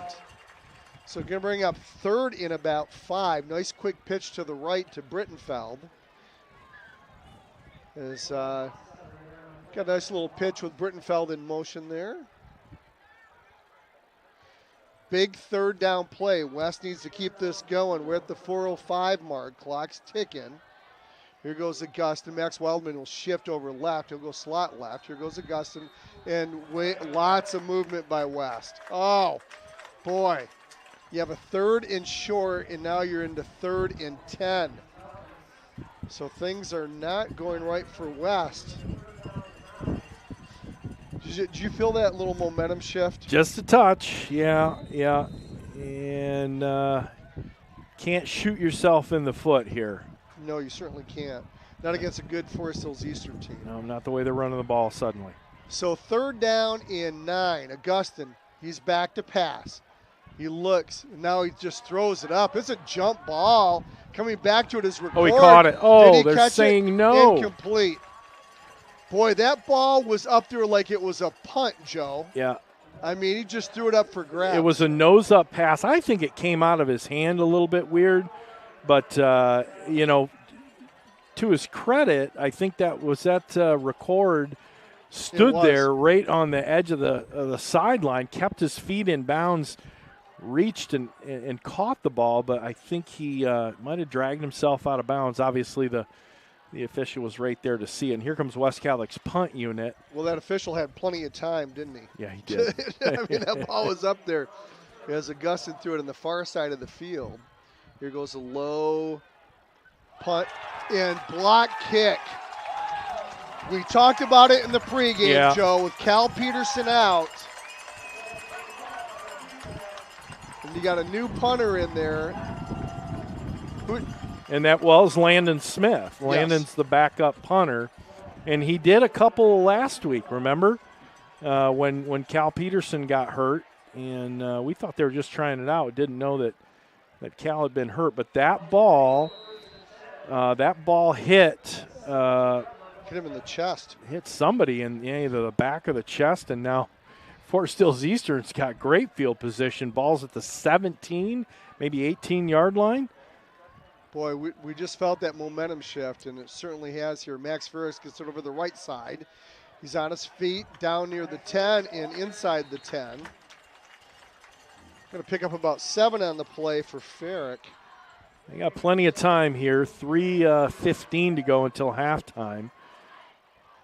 And 2 timeouts for Forest Hills Eastern, 3 for West. Now, here's the question. Yeah.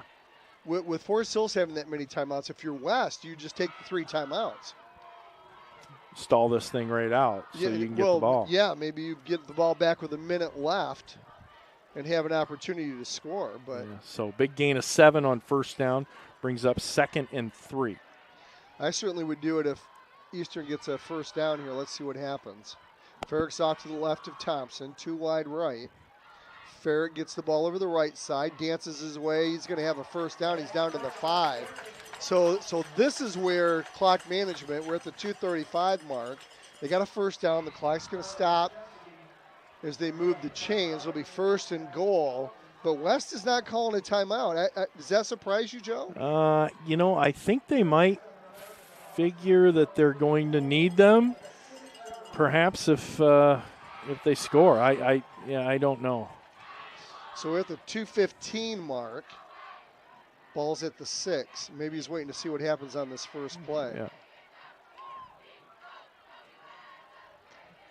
Hand off to Farrick over the right side. No fake. Quarterback keep, and it's down to the 1. Thompson almost got in. Same play he called, his own number on that last Forest Hills Eastern touchdown. So clock's ticking now under 2 minutes. West Catholic still holding their timeouts.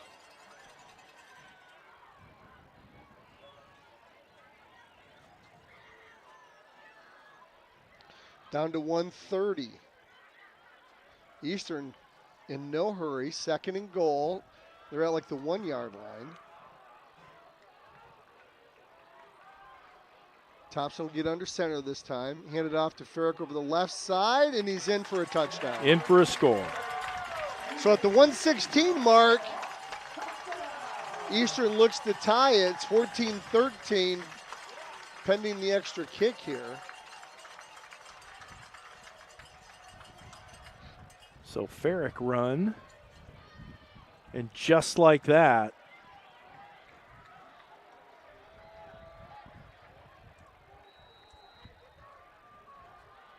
in about a 4-minute stretch. Forest Hills Eastern comes up 14 points here as the kick is up and it's good. So, now the well, good news West is Catholic's got 3 timeouts. they have 3 timeouts. In a minute 16. And they do get the ball back to start the second right, half. Right, exactly. So that's important. But, yeah, just when you thought West might, not blow out the Forest Hills Eastern Hawks, that wasn't going to happen, but extend that lead to maybe 21, they do not. Hey, Epic Realty is a national leader in real estate, and Melissa Homewood is your local expert when it comes to buying or selling your home in West Michigan. Melissa can orchestrate market watches, property searches, and home value assessments to make your buying, selling process as thorough as it can be. You can find Realtor Melissa Homewood on the web at melissahomewood.com. That's melissahomewood.com. Melissa Homewood and Epic Realty, your real estate done right.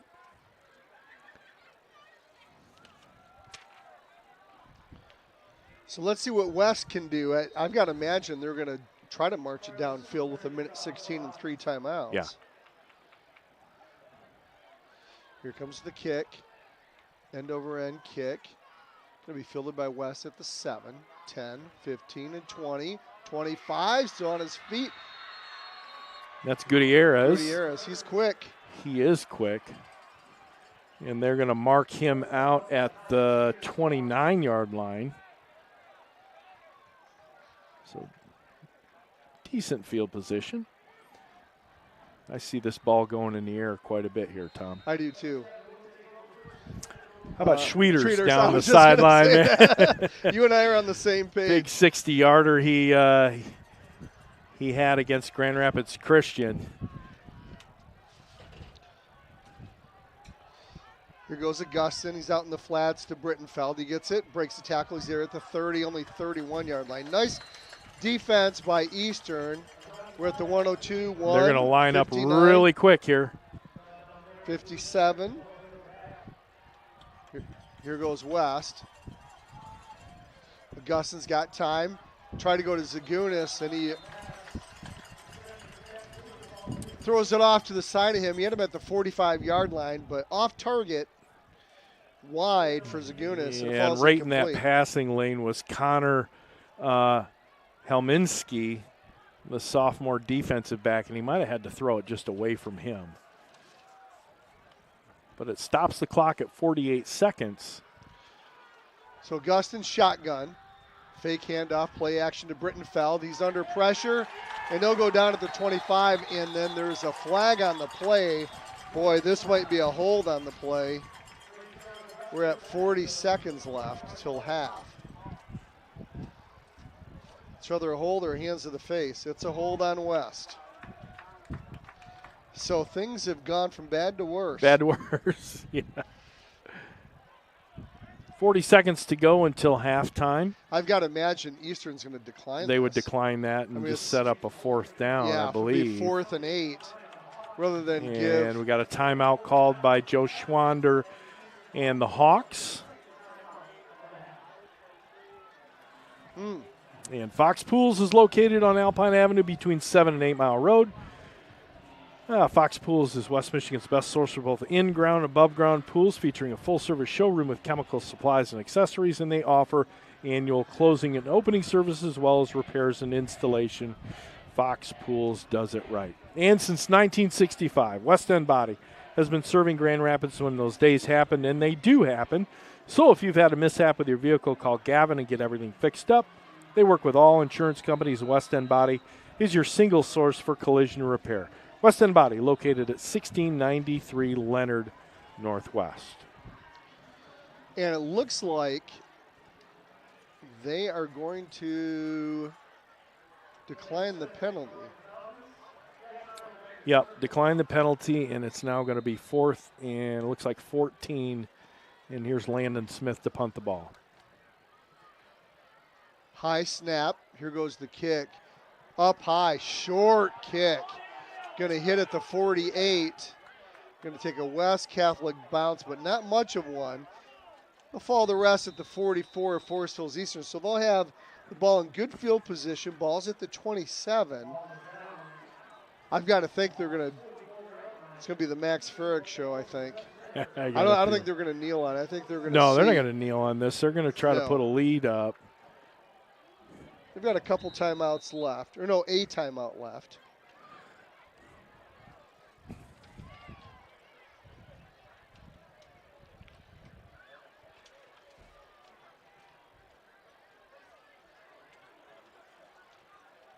Trips left for Eastern. Empty backfield. Brendan Thompson will be in shotgun formation. He'll send 2 wide right. Now he'll get pressured. They set up the screenplay. Great screenplay. 50, 45, 40 on the near sideline there and getting tackled. Oh, the fumble. ball fumbles, but they said he's down on contact. Getting up slow. Boy, Olszewski was right That's there. Jackson Arnold. Olszewski was trying to get that ball, but it went out of bounds. Come on, chain. Look how long it takes for the chain gang to move the chains. Yeah. 15 seconds left on the clock. Ball's at the 40 of West. And they should put probably 2 seconds back on because they started to roll the clock, but I don't think they're going to do it. And the chain gang, it took them a while to get moving.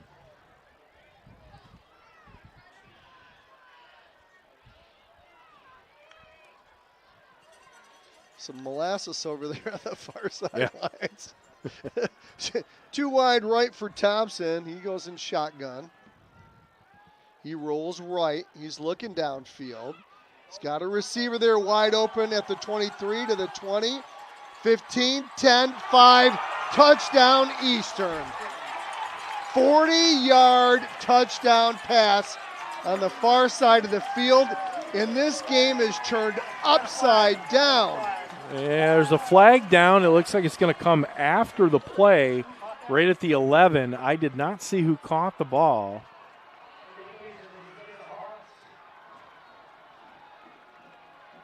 But there's a penalty that Is it after the touchdown? Is the question. Well, I think it is. It got thrown late.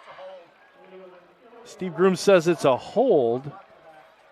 Oh, blocking the back. Blocking wow, the back. They're going to bring it huge back. call Yep. with 3 seconds left on the clock. It's going to be a spot foul, though, right? And so they give him the ball at the 20. This is going to be the last play of the first half. Here comes the kicking crew out for Eastern as they look to take the lead. So no touchdown on the play, but Eastern will have a great shot at a field goal. It's only going to be a 37-yard kick. Wow. Thompson's the holder. Oh, now we've got a timeout called by West Catholic. Can't take him into the locker room. I don't exactly.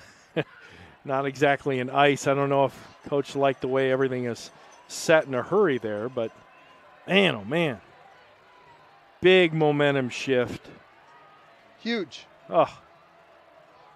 Huge. 14-0 lead in the second for West. And a recovery on a onside kick. And Forest Hills Eastern took it 60 yards for a touchdown. Then the next possession went in for a touchdown. And now, after holding West Catholic on downs and a short punt, they see themselves at the ball at the 20-yard line and an opportunity to take the lead with 3 seconds on the clock.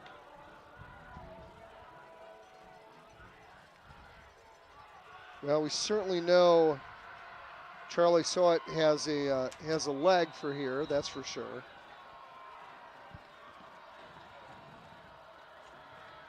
So here comes the last play in the first half. Here comes the snap, the hold, good hold. It's up, and it is good. So Forest Hills Eastern takes their first lead of the game as they go into the locker room. 17-14 is your score. West Catholic will have the ball when the second half begins, but the momentum has shifted. 17 points in 5 minutes. Yeah. I'm telling you what, yeah, big momentum shift. Oh, man.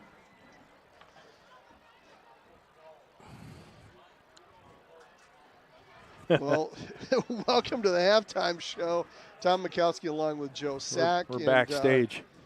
Yeah, we are with the lights and the lighting. Wow. I mean, it just kind of takes your breath away when you give up 17 points in 5 minutes. Absolutely. You know, the Hawk running game was really stifled for definitely the first quarter, into the second quarter.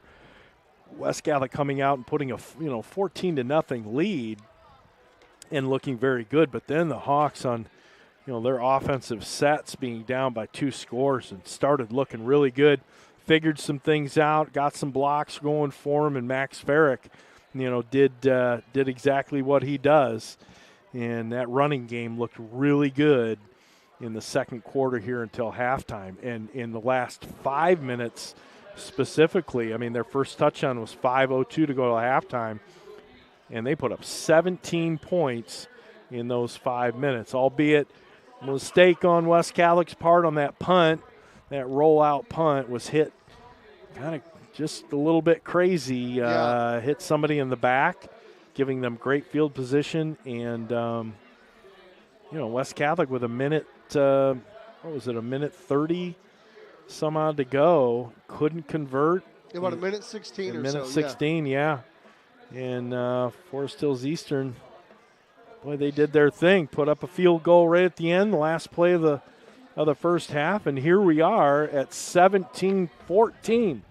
Well, I tell you what, West Catholic is very lucky to have the ball back because given all this momentum, the only way to stop it is to score yourselves. And so West Catholic, this first possession means everything.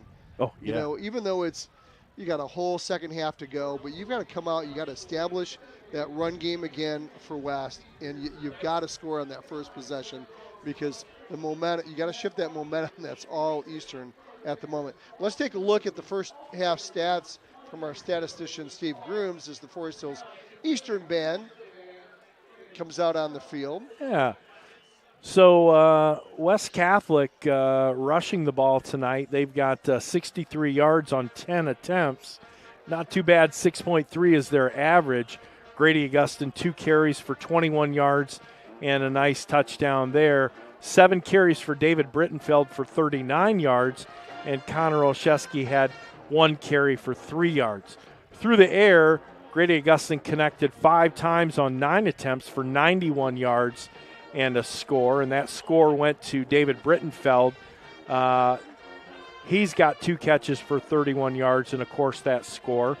Jack Zagunis has got 2 catches for 61 yards tonight.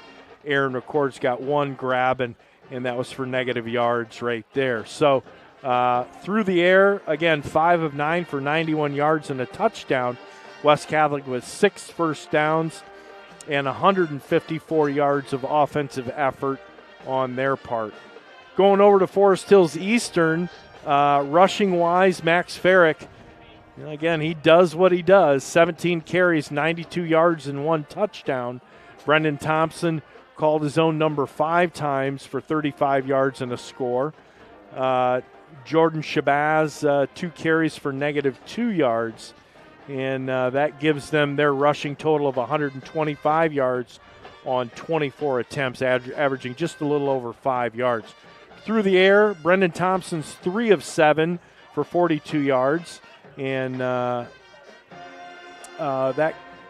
Jackson Arnold, big recipient of those, 3 catches for 42 yards. And that gives them 167 yards of total offense, 125 on the ground, 42 through the air. They had 8 first downs and some good field position courtesy of West Catholic errors on special teams. So much action there at the end of the half. I'm actually kind of surprised to see only a 13-yard difference in total offense, 167 versus the 154 for West, because it certainly felt like Forest Hills Eastern picked up many more yards. Yeah, it did. On their first touchdown, on the Hawk first touchdown, was a short field, about a 60-yard field because of the attempted onside kick by West Catholic, trying a little bit of trickery. So they had a 60-yard field there, and then the botched punt that happened, giving them good field position, I think about the 18-yard line which resulted in a score there too. So, yes, I can see what you say. You know what you mean by that. But short field gives you points and not as many yards, right? No. Yeah. Well, Farrick looks like our rendition of David Brittenfeld last week, right? It sure was. That's exactly the game that Brittenfeld had last week when he picked up 241 yards rushing. And West, they got to go into the locker room. They got to find a way to stop Max Farrick. Yeah. They just have to find a way, because if they don't stop Max Farrick, it's going to be a long second half.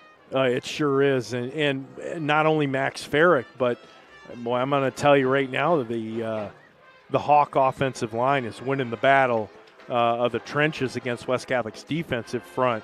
Really moving the West Catholic defense around.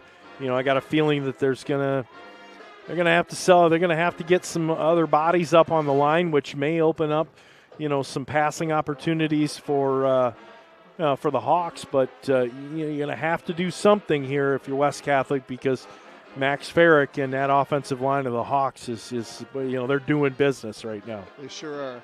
Let's listen into that Forest Hills Eastern band. They sound great, Joe. Yeah, we're going to cut away here for a few minutes. We'll join you back here in about 5 minutes for the end of the West End Body halftime show. So right now, enjoy the Forest Hills Eastern Hawk Marching Band.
Welcome back to Forest Hills Eastern High School. Tom Mikowski along with Joe Sack.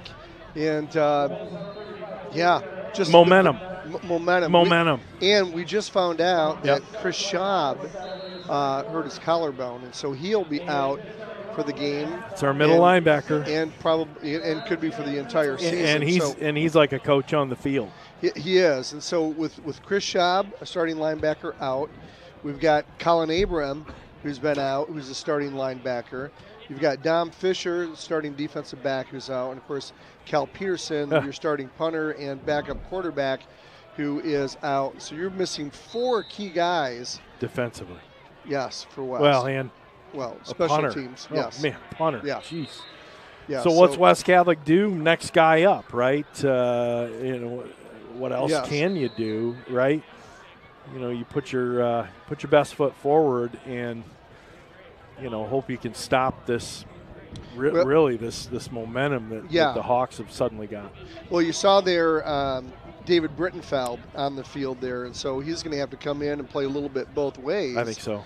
In order to, fill that gap. Yeah, and we saw some of the offensive bigs come out playing a little bit of defense on some short distance defensive sets. So mixing it up a little bit. Darren Smith, this is gonna challenge everything a defensive coordinator knows. Yes. And it's going to be on the personnel, and we'll just have to see. I do think West Catholic's going to have to bring some people up into the box, perhaps force Brendan Thompson to throw the ball a little bit, but they got to stop Max Farrick and everything that he's done here.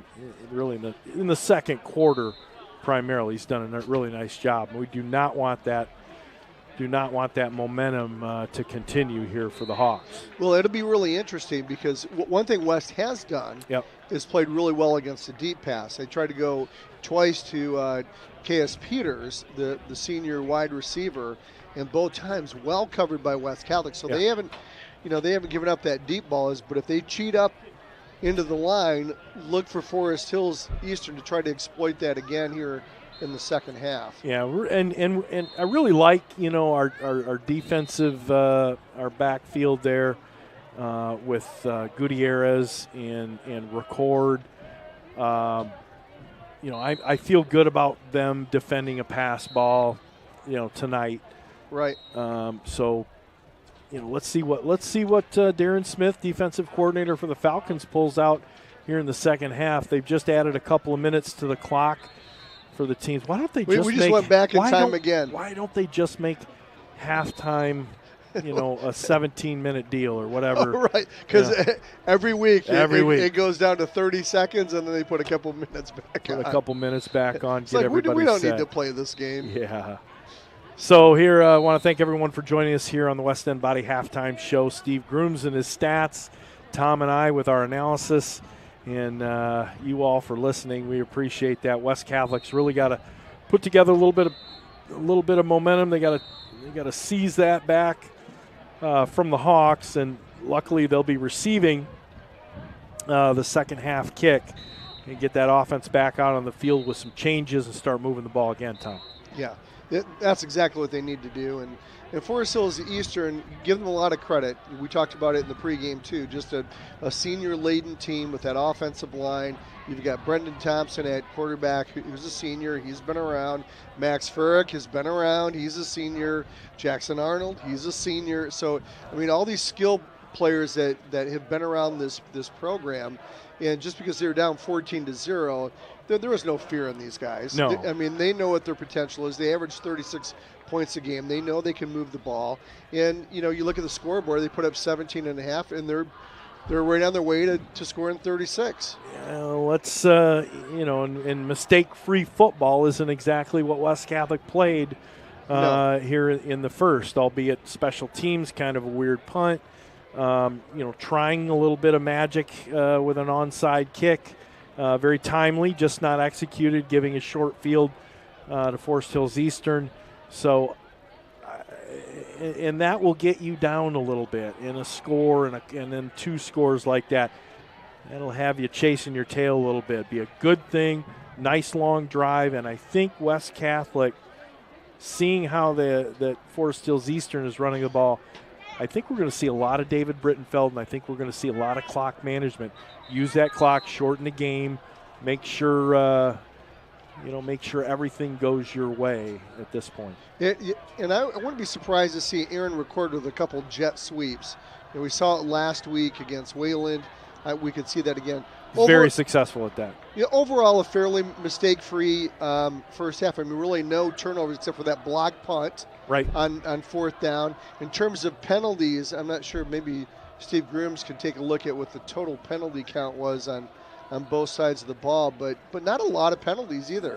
3 penalties for West Catholic for 15 yards and 1 penalty for 10 yards for Forest Hills Eastern. We're getting ready for kickoff, Tom. Let's switch it back over. Yeah, and ironically, I mean, 2 of those penalties were on kicks that went out of bounds. Correct. So, I mean, pretty mistake-free football for the offense and defensive teams of Forest Hills Eastern and West Catholic. Kick up the middle, high kick will be fielded there at the 18 of the 20. And getting up to about the 25 is Chance Anderson. So that's where West Catholic will start. They go right to left on your radio dial here in the second half as they trail 17-14 against the Hawks of Forest Hills Eastern. Again, welcome everybody. Tom Mikowski along with Joe Sack and our statistician Steve Grims, sitting high upon the Eagles' nest, or the Hawks' nest, should say, not the Eagles' nest, the Hawks' nest here at Forest Hills Eastern. Hey, the wind's Beautiful died down a little bit too. It has. So 2 wide right. West will operate on the near hash. No, 3 wide right. Hand off to Brittenfeld. He'll try to go wide right. He's trying to get the edge. He gets it. He's at the 30 up to the 33. So nice 8-yard pickup for David Brittenfeld. Stretch that defense out. I really like that. That's very reminiscent of what Spring Lake did to West Catholic. Yes. You got to get that defense chasing the West Catholic offensive runners there. Now they go far hash right to left. 2 wide right, 2 left. Brittenfeld's off to the left of Augustin and shotgun. He'll take it out of the gun, hand it off to Brittenfeld up the middle. Patient run, 35, 40, 43-yard line. He's got a West Catholic first down and then some. So nice pickup on the play. They're going to mark it actually at the 42-yard line. So 1st and 10 for West. Brittenfeld hit that whole I'm just going to go out on a limb right now and say Brittenfeld's quicker than Matt Sferrick. Yeah, I would say that too. I mean, they're both the power sheer runners quickness. too. They're both power runners. Gustin in the gun. Going to hand it off to Brittenfeld again. No, going to fake it, and the ball's on the ground. Oh, missed exchange. Yes, I think Brittenfeld was supposed to get it. The ball ended up on the ground, but Augustin recovered it, but a loss of about 3 on the play. There goes another miscue. You can't afford to have that when you're trailing 17-14. You're trying to get the momentum back. Boy, and really, really lucky to get that ball back. 2 Hawks were right in the vicinity. And Augustin scrambled it back. So. Balanced attack again for West. Fake to Brittenfeld. Here goes the pass in the flats, and getting tackled right away is Connor Olszewski. He's going to lose 2 on the play, and that's going to bring up 3rd and long. So what you did not want to happen if you're West Catholic is to go 3 and out. And that's the 2nd time that hasn't worked. I hope it's to set something else up, right? Right. So big 3rd down play for West. They need a first down to get some momentum back. Gabe Schwieters is on the near side. Far side is Zagunis. Here goes Augustin. Stepping up in the pocket. He gets hit, and he throws an interception. And Eastern's got it. They're at the 35, the 30, getting out of bounds. And guess who it is? Max Ferrick on defense, too, with the INT. He had the whole far side of the field to himself. Yeah. And chose to run it back here to the sideline. Yeah. That was – yeah. Tom, that was a pick 6. It was. I'm not sure. I don't know. And especially with the running back instincts. I mean, he had but he saw everything from the hashes to the sideline wide open. Augustin got hit as he released the ball, and it wasn't even close. So great field position. And the wheels have fallen off West Catholic. 4-3 defense here. Handoff to Farrick on the left side. He'll take it down to the 31. So pickup of 3 on the play for Farrick. 2nd and 7 for the Hawks. Boy, if you ever needed a defensive stand if you're West, this is it. Can hold them to even a field goal. You know, we take a look and we see Max Wildman now. Looks like he is at the Mike position where Schaub was.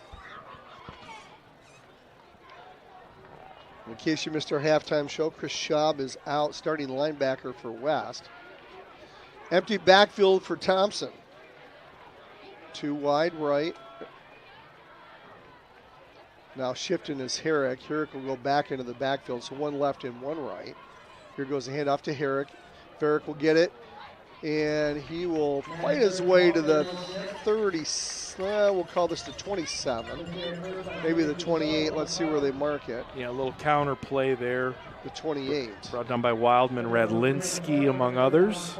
Big 3rd down play. It looks to be four down territory for Eastern. It's be a pretty heavy field goal. It'd be about a 45-yard field goal from here. And a little bit of wind working against you. So you got to imagine they're going to go for it in 4 downs. West Catholic, everybody's tight here. Mano right here. And here goes quarterback keeper. 1st down, Eastern. Down to the 21, and that looked easy. Big push on the near side of the line. They had West Catholic's line just backing right up. The West Catholic defense, they needed that halftime break. They're probably a little tired out there.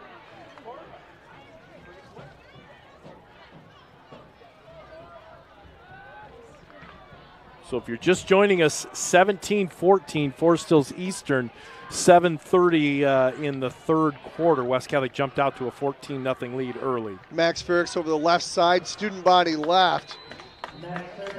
Gets it down to the 17, pick up a 4 on the play.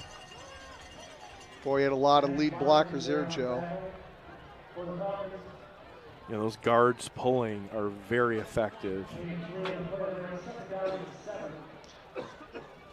So 2nd and 7 as Eastern's in the red zone. 3-4 defense here for West.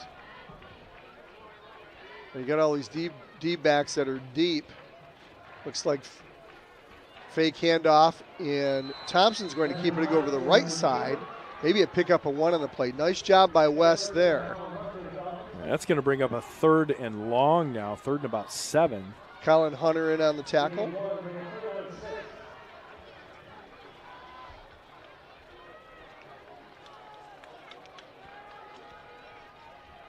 As we look at that defensive alignment for West Catholic. Hunter from his linebacking position. Scores from around the area, Northview 6, Catholic Central 3 at the half. Thompson shotgun formation. Farrick's going to be off to his right. He'll send 3 wide receivers left. 3rd down, and here comes a timeout by Forest Hills Eastern. Now, if you're West, you love that in a close game. Burn up some timeouts early. Big 3rd down play, though, as Eastern looks to extend the lead. They're up 17-14 at the 5:59 mark here in the 3rd. Some more scores there, Joe? Yeah, we'll take a look. Just want to, got some other shout-outs. Katie Kennedy and Blake Russo, they're listening from the campfire up at Bass Lake, and they say, no, it's called the Line to Gain crew, not the Chain Gang. Okay. I'll look that up in the dictionary. I don't know. I've never referred to him as a Line to Gain gang. Rick and Judy Zane, they're up at Cobb Moose's Shores there, Stony Lake.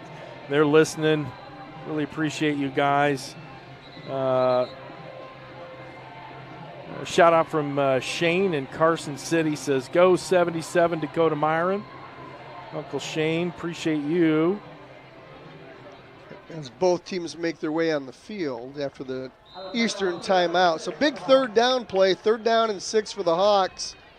Thompson in the gun, trips left. Farrick to the right of him. Here goes the quarterback keeper over the right side and getting close to a first down, fighting his way. And I think he's going to have a first. If not, he's going to be Oh, they're marking him close. short by a yard. Boy. So that's going to bring up 4th and a yard. Of course, they're going to go for it here. Boy, that was a lot of yards on that pickup on the quarterback keeper over the right side. They're operating here on the near hash. Ball's at the 12. Forest Hills fans don't like the spot. But 4th and 1. When do you sell out with all your DBs for West to? Oh, right about now. Right about now. We got 2 backs in the backfield for Eastern. 4th and 1. Huge 4th down play here. Over the left side, it's going to be close to a first down. Did he get it? I don't think so. No. I think West just held. Boy, huge play right there. I couldn't tell. I thought that might have been Yeah. And Connor Olszewski, so glad to have him back on the field. So they gave the ball to Jordan Shabazz, the sophomore, on that. Why wouldn't you give it to Max Farrick on? He might have been tired. Short? He might have been tired. He could have been tired. Can't second guess. I mean, no, and I'm not going to second guess that. These guys are great coaches, but hey, we'll take it. Big stand West for Catholic. West. Yeah. Remember this at the 5:08 mark here in the 3rd, the stop. Augustin, shotgun, hand up the middle.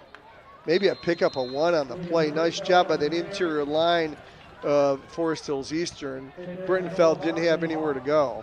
So, in fact, they're going to mark it right at the line of scrimmage. 2nd and 10 for West. Boy, let's get our runners to the outside. Let's stretch this field a little bit. Utilize some of these blockers here on the outside. Augustin in the gun. He's going to hand it off to Brittenfeld again. He'll dance his way over the 15 to the 17. That counter's been good all day. It really has. So 3rd and a short 5 for West. Ball at their own 17. They need to move the ball. We're at the 4:17 mark. They trail 17-14 here on the campus of Forest Hills Eastern. Augustin in the gun. He's looking over the far sideline. He's got Schwieters there. Did he catch it? He did, and it's a first down West. Big first down for Gabe Schwieters. He got to the sticks, did a little curl, Joe, and the ball was there for him. Ball was a little bit low. Got to hand it to Gabe Schwieters credit for going low. He was down on his knees when he caught that ball. Had just enough, an extra yard to get the first down. Here goes West, hurry up mode. Augustin, he's going to step up. He's getting a little bit of pressure. Now he's going on, and he's just going to throw it away. So he threw it to the umpire. The umpire dropped it. And it'll be 2nd and 10. He didn't know to throw it to the umpire or to the chain gang guy. Yeah, a lot of pressure he's, Augustin's been getting. He kind of stepped out. He was outside of the pocket and was able to release the ball without a receiver nearby. So no penalty on that. 2nd and 10, Brittenfeld up the middle. Boy, he gets hit right away. And he's got 2 Eastern guys pulling him backwards. Going to bring up 3rd and 10. And Brittenfeld's going, boy, these yards are tough. Yeah, it looks like the linebacking core is inching up closer and closer on Brittenfeld. Might be a nice time to, send a receiver into that seam just behind the linebackers. Right. Big 3rd down play here at the 22. Augustin shotgun. He's getting under immense pressure. Sets up the screen to Olszewski. He's up over the 30. Does he get a first down? He's short by a yard. Yard and a half. So nice play by Olszewski. You called it, Joe. You got kind of that short passing route. Yeah, the vacated area is open, and we've got Olszewski's down. Well, you don't like to see that since he just came back. Right. So let's hope Connor's okay, and maybe it's just a cramp. We hope. Not moving. And It he's doesn't look like he's got a little water right there, and it looks like they're just putting a little stretch on that calf. Now, on the mark, looks like it's going to be more like 4th and a short 3 than a 1.5 yards, which I thought it was. That's what I thought it was too.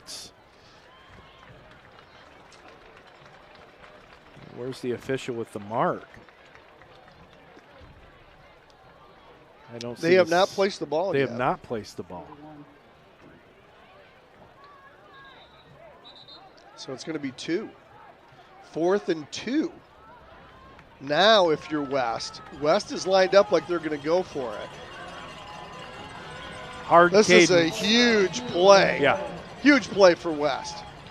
Record goes in motion. Now he goes slot. Looks like they're going to try to get Eastern to jump. And there he gets it. Brittenfeld gets it up the middle. He's not even anywhere near the first down. Nowhere near the first down. It's going to be a turnover on downs. Boy, the middle was clogged up. All these guys on the ground for Forest Hills Eastern. Brittenfeld could not get any seams in there. That was tight quarters, and I just, get him out into space a little bit. But still, you're your best runner, and you got some big guys out there. Go get me 2 yards.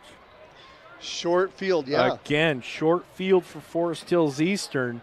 They're going to get the ball at the 32-yard line of West Catholic. And we haven't seen West go Wildcat in situations like that. No. Which we've seen earlier in the year, but have not seen it as of late. 2 left, 1 right. Thompson keeps it, and that's worked really well, that quarterback keeper. He finds the seam. He's inside the 20, inside the red zone to the 18. And they're going to keep running that until West stops it. Why wouldn't you? That has worked almost every time he's done this, on the right side especially. Hawks in the red zone. Ball's at the 19 now. You got big Brendan Serba over on the right side. That senior is a load. 2 minutes to go here in the third quarter. We are 17-14. Forest Hills Eastern up, and they're driving. Ferrick goes to the left of Thompson. Now they got motion left to right with Peters. Hand up to Ferrick over the right side again. He steps over a couple guys, and then he'll get driven backwards. A gain of 2 on the play. That's Max Gutierrez on the stop. And Max Wildman as well. So he double-teamed Ferrick on the carry. 2nd down and 8. Well, just by nature, you watch Ferrick run, and just seems like he has some radar to find an open spot. He'll run into a bunch and then just automatically cut into the open. So Eastern will go slot left and send 2 wide left. Operate on the near hash here. Quarterback keeper over the left side. And Thompson spins his way inside the 10, and they're going to have a first down, I think. It's going to be really close. Yep, they're bringing it. You almost wish it is a first down, because then it's 1st and goal. It's going to be 1st and goal from the 9. He just finds space where it doesn't look like there's much. Well, and somebody had grabbed his foot, and he kind of hopped, right from the line of scrimmage, caught his balance, and really fell forward for about another 4 yards. Just a long fall, right? Yes. So 1st and goal, ball's going to be at about the 9. Boy, this is going to be another huge chance for West to come up with a big defensive stance again. They held them last time. Let's see what they do here. Hand up the middle, nowhere going, getting pushed back. No pickup on the gain, as number 54, Hunter Price, just drove him backwards. Nice play by Hunter Price. Stood him right up, right on top of the pile. As we took away the third quarter, that's the end of the third quarter. A quick third quarter. Man, that was fast. 17-14 is your score. Forest Hills Eastern over West. Stick with us. We've got a really good one here. Hey, Custom Caulking is the contractor's choice for quality waterproofing and crack sealing in West Michigan and beyond. Both residential and commercial custom caulking should be your only call. On-the-spot color blending and friendly service is what to expect from custom caulking. We thank the Norder family for supporting all West Catholic programs. And Tom, Falcon Awards Night. Tickets are now on sale for Falcon Awards Night. Join us on October 23rd at the Gilmore on West River Drive as we honor 5 individuals who have made a lasting impression on the West Catholic community. Tom Fulis from the class of 70, Gene King, who we know well, Bill Roersma and Mark Warren of Roersma Warren Builders, class of 74, and Bishop David Walkowiak. Learn more and get your tickets to go by going online at grwestcatholic.org/awards. And find the Falcons. Help us find the Falcons. West Catholic wants to connect or reconnect with all West Catholic Falcon alumni. Falcon grads can go to grwestcatholic.org/alumni to update their information, and be sure to spread the word and help us find the Falcons. So here we go as both teams take the field to start the fourth. The Hawks are going to go right to left on your radio dial. It's 2nd and goal from the 8. Thompson, shotgun. Hand off to Farrick over the left side. He'll get tackled after a pickup of a couple on the play. Going to be 3rd and goal. They're going to actually just gain mark about him a at yard. the 7, just a yard. Yep. Yeah. So nice job by the West defense there. Huge possession here. Don't want to get down by 2 scores if you're West. Well, and you got to watch Brendan Thompson. The 2 touchdowns were identical. Him high-stepping it in, calling his own number. This time we'll have 2 backs in the backfield, 23, as well as Farrick. Farrick fake to him. It goes a quick pitch out into the flats, and that pass is incomplete. So nice coverage out there by West. It's, what is that, no, that's not Gabe Schwitters out there, is it? It's actually Colin Hunter out there. Yeah, Colin Hunter, big number 0. He's going to bring up a 4th down now. What do you do? What do you do? Huge play. They're going to go for it. Huge play. 4th down, 11:18 left in the 4th, 17-14. The Hawks over the Falcons. They're going to go for it on 4th and goal. Ball's at the 7. Let's see what they dial up here. Farrick's going to be off to the right of Thompson. Wide right is going to go Arnold. Watch Arnold. Farrick will go out wide right. Empty backfield now for Thompson, and it's going to be another Forest Hills Eastern timeout, which West Catholic likes. Now in a close game, they've got 2 timeouts. Joe Schwander didn't like seeing his back. He went to empty backfield, and West Catholic was able to pick him up immediately, ran him out there, and that's when the timeout was called. So nice job defensively in confusing the Hawks there. Darren Smith dialing something up. Well, smart timeout by Forest Hills, even though it only gives you 1 left. This is it, right? If you want to score and go up by 2 scores over West, you've got to convert here, and this is a big play. This is 4th down and goal. You're at the 7-yard line. So play of the game coming up. I would have thought if they'd have kicked a field goal to make it 20-14, it would have been a victory for West Catholic here. Right. So here we go. Huge Forest Hills play. linemen prompting their fans to cheer. So Forest Hills is going to operate on the near hash from the 7-yard line as they go right to left. Farrick's going to be off to the left of Thompson, who's in shotgun formation. Shotgun. He gets it. Now he's going to pass it in the end zone, and incomplete. Gabe Schwieters knocked it away. Was that Gabe? Yes, Schwieters. Boy, he got position, and that was a really tricky play. Brendan Thompson had hid the ball like he didn't have it. He carried out a fake and then stood up real quick and lofted a pass to the corner of the end zone. Schwieters gained position on his receiver and jumped up and batted that ball away.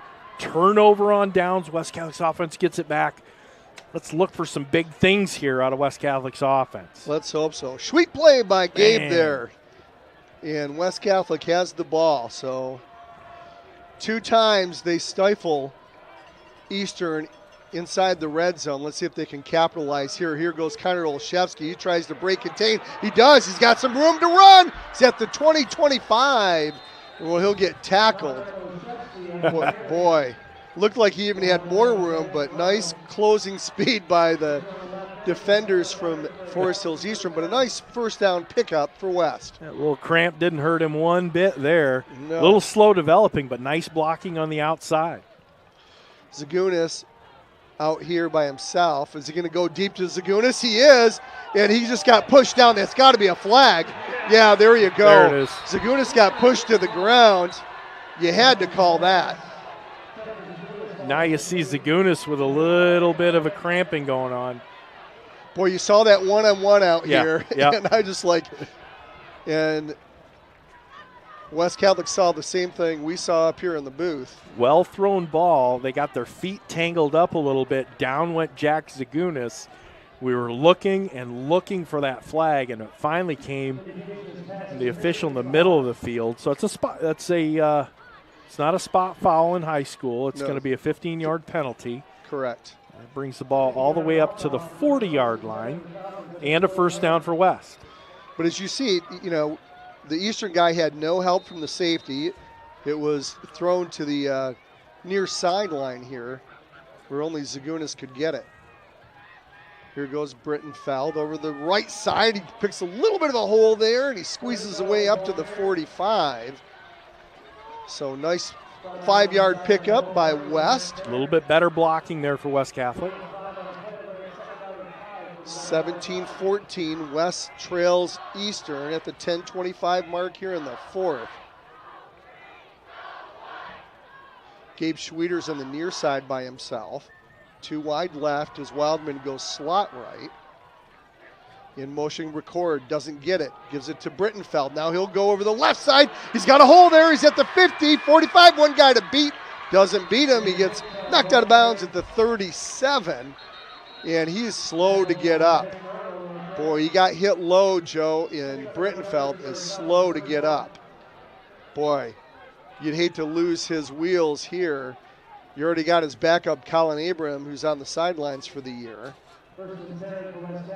Yeah, and a nice angle picked by number 20, Jackson Arnold, to make that tackle.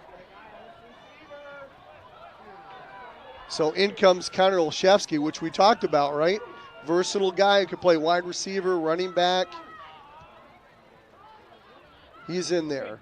And he'll take it over the left side. He'll get tackled for a no pickup. Well, it picks up 2 on the play. Wow. You got to hand it to Connor. He was about a 1-yard loss, and he ended up picking about a yard or 2 on the play. I'd get up.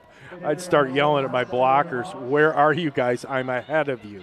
Olszewski gets up slow, and he looks to the sidelines, and I think coach is saying, hey, we don't have anybody else. Like, you got to go. We got Brittenfeld on the sideline, who's still on the ground. He's just getting up right now. And, boy, he's got his helmet off. I don't know if he's ready to go back in now or not. He puts the helmet back on. Here goes shotgun. Here goes Augustin. He goes deep. He's got a receiver and Schweeters. Touchdown West! Gabe Schweeters puts the Falcons in front. 35-yard touchdown. Custom caulking touchdown. Grady Augustin to Gabe Schweeters. And Grady Augustin took a big hit releasing that ball. Schweeters got about 4 yards separation, caught the ball 1 yard into the end zone, and West Catholic takes a 20-17 lead, pending the extra point. Huge play, huge.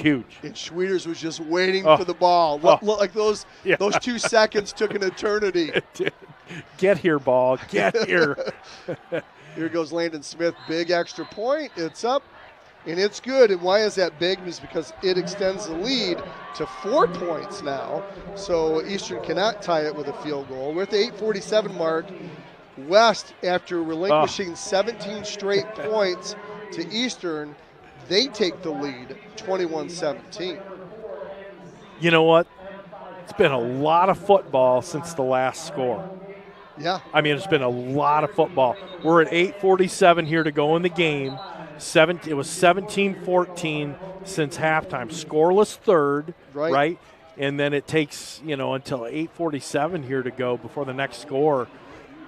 Just a lot of backing and forth, and Tom. Yes. West Catholic comes up, and now with a 4-point lead, 21-17. This game is everything it's been built up to be.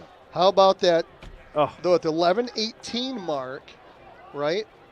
West Catholic holds on a 4th and goal from the 7, and they come back with a 35-yard pass to Gabe Schwieters for the touchdown to take the lead.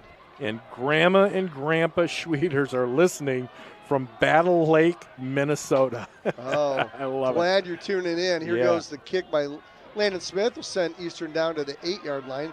They'll get it to 20, 25, up near the 30-yard line. So Eastern will have decent field position here. We got the Battle of the Birds, the Hawks against the Falcons. Right now, your West Catholic Falcons are up 21-17. We're at the 8:41 mark here in the 4th. Pat Putz out there listening. Hey, Pat. Hey, Putz. LA 1, San Diego nothing. Ooh. Kiki Hernandez solo shot at the bottom of the 2nd. Go Tigers. Big. I got a chance to see that same matchup when I was out in LA a couple weeks ago. Dodgers were in town against the Padres, and got a chance to see Ohtani get a couple hits and an RBI. What a player. And Fernando Tatis, great player for Easy San Diego. for you to say, too. He hit one out that game. First time at Dodger Stadium as Ferret gets it over the right side.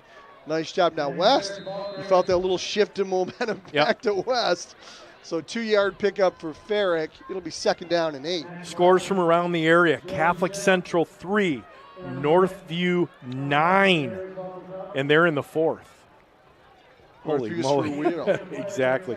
Hudsonville 21, Granville 10. They're in the 3rd. Jennison up on Caledonia, a resurgent program. Yes. Telling you, they got the Chelsea coach that came in. Well, Jennison beat Rockford, right? Yeah. So 2nd down and 7 for Eastern. Hand up over the left side. Nice pickup up to the 35. It's just a pile of people moving through there. It is. This time they gave it to 23 Jordan Shabazz, the sophomore running back. Kenowa Hills 22, Coopersville 14 at the half. Byron Center 37, Forest Hills Northern 10. Wow. Wayland 34, Grand Rapids Christian 20. They're in the 3rd. So 3rd and 4 at the 7:24 mark for Eastern. Thompson, shotgun formation, 2 left, 1 right. He'll quarterback keep it. He finds a seam, and he's close to a first down. About a half a yard short is what it looks like. Boy, you'd love to get him at the line of scrimmage. Oh, and they're force giving him into it to a big him. decision. Oh, wow. They nice gave it spot. to him. Nice spot. I don't even think it was spotted correctly. There was still a half a yard to go, and he started waving them in from this side of the field. Please lodge your complaints in triplicate to. 1st and 10, 6:46 left. Your Glads are losing to Lumen Christi 21-7. Oh, no. Yeah. Empty backfield now as Ferret goes wide right. Thompson, shotgun. Quarterback keeper over the right side, dances his way, and he's still on his feet, picks up a gain of a couple as he has an offensive line, tries to shove him forward. You know, I really don't like that play at any level. High school, college, pros, where the linemen are allowed to push a quarterback or a running back forward. Yeah. It's a pet peeve of mine. It's a pet peeve. That's all right. You know, I'm like, if you can't get unless it on your it's own, Michigan State pushing the winning touchdown in against Michigan. I'm sorry, I haven't seen that play. I haven't seen that play. I haven't seen the tush push from Michigan State ever. 2nd down and 7 for Eastern. One wide left here. They're going right to left on your radio dial here. They end up to Shabazz. He's trying to find an opening. Nowhere going is Aaron Record and Connor Olszewski. And we have Max Wildman all converging on that tackle.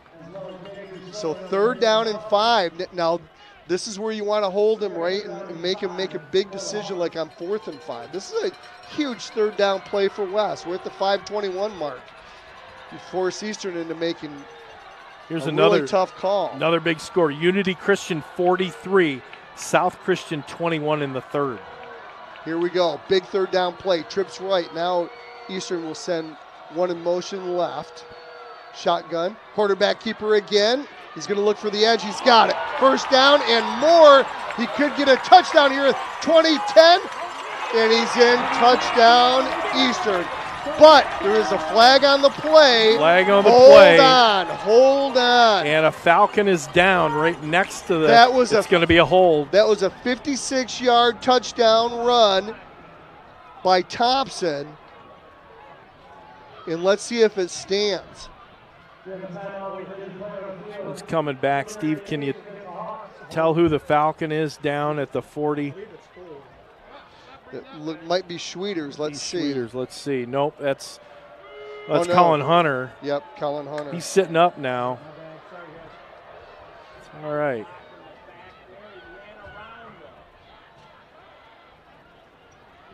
So huge hold on the play. That negates a 56-yard touchdown run by Thompson. Boy, Thompson was gone.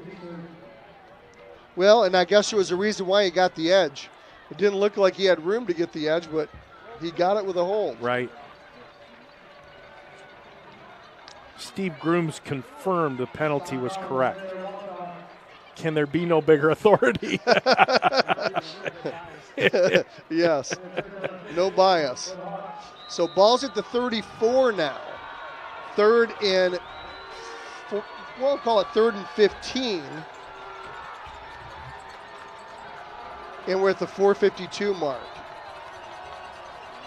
In the 4th, this is a huge play.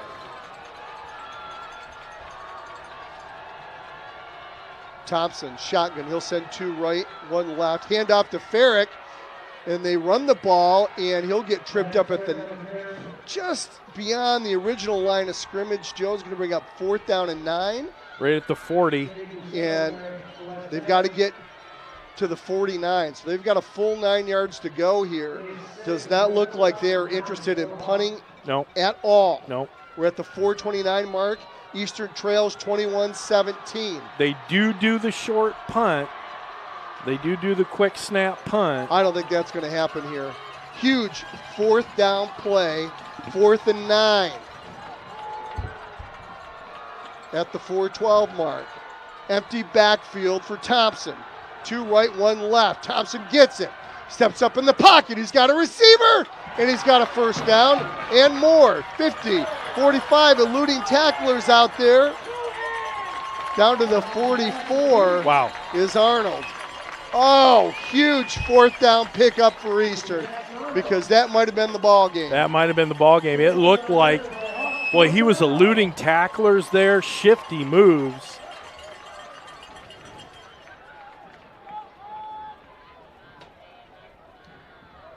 Oh, they dodged a big one right there. Yeah, they sure did. They got 15 yards on the play.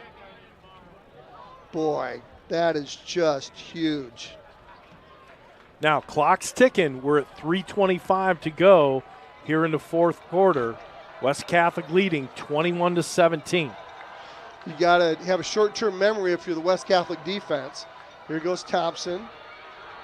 Fake in a wheel route, and you got a guy deep too, and he overthrows him.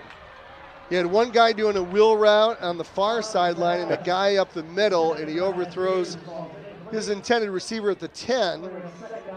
And that was K.S. Peters. And you know who was step for step with him? Gabe Schwieters. Great defensive play by West. Peterson unloaded that one. He sure did. Kid's got an arm. 3:09 left here in the 4th, 21-17. West clean to a 4-point lead. Now, they've got all 3 timeouts left, Joe. Forest Hills has 1 timeout. They've burned 2 already this half. Right. So 2nd and 10. Eastern will go in motion right to left. Quarterback keeper by Thompson. He finds a huge hole there. And a great pickup on the play. The ball's on the ground, and Eastern recovers it. Boy, Eastern. But the ball went backwards from where the ball carrier went down and lost it. So now this is going to bring up a 3rd and 5 or 6. Yeah, third down Boy, really and 6. really close to West Catholic getting that turnover. And West just cannot find a way to stop Thompson. Clock's ticking. 2 minutes and 30 seconds to go in the game. Thompson wipes his hands on a towel. He's got Farrick off to the right. He gets it. He's going to pass. He steps up in the pocket. Got plenty of time. And he'll go on the far sideline here. Easy pitch and catch there for Farrick. Or is that Arnold? Inside the 30 down to the 28. No, that's Max Farrick. Boy, so much time, Joe. So much time. You wonder if West is going to look to blitz on the edge. Clock continues to tick. 2 minutes. Eastern has to score a touchdown to take the lead, though. It's 21-17. And Forest Hills has one timeout, only one timeout. Is this as good as it gets in high school football? This is really good. Number 4 in D5, West Catholic, and number 7 in D4 in Forest Hills Eastern. Battle for the OK White crown. They're both undefeated. Fake to Farrick, play action. Now looking to go deep is Eastern and catching the ball at the 5. What a catch. What a catch. That was Caius Peters, and in good coverage, he turned and was falling when he caught that ball. Ball's now down at the 5-yard line. Minute 20 to go here. When does West Catholic start using timeouts? Well, they're not calling a timeout. They're going to let it. They're going to let it play out. It's what they're going to do here. Farrick off to the right of Thompson. Ball's at the 5. 1st and goal. Here goes Thompson. He evades a couple tackles and he fumbles the ball again. And who's got the ball? I think Eastern's got it again. He tried to lunge for a touchdown. Stuck that ball. He tried to stick it over the end zone. So 54 seconds left. And the ball came out, but Forest Hills Eastern, the second time on this drive that Eastern was able to get the fumble. And we got a timeout now by West Catholic with 54 seconds on the clock. Ball's going to be at the 3-yard line. Wow. Right there, if West were able to get that fumble, the game would be over. 54 seconds left. Eastern burned their last timeout, right, Joe? They did. Or no. That was West Catholic's timeout. Oh, interesting. West Catholic took that. Yeah, they took that timeout. You got to set your defense here. This is 2nd and goal, though. You may be giving Eastern one more crack at it. They don't get it here. It'll be 3rd and goal. They still have a timeout left. Wow. Yeah. High school football at its finest. Both teams take the field. Thompson's going to be in the backfield. He's going to have Farrick off to his right. He's going to have 2 blockers, 2 running backs that are just behind the line of scrimmage as extra blockers. Here goes the snap. Thompson gets it. He's going to fight his way inside. Is he going to get a touchdown? No. He's close. He's near the touchdown, but I don't think he got in. I think he's maybe a yard short. 51 seconds left.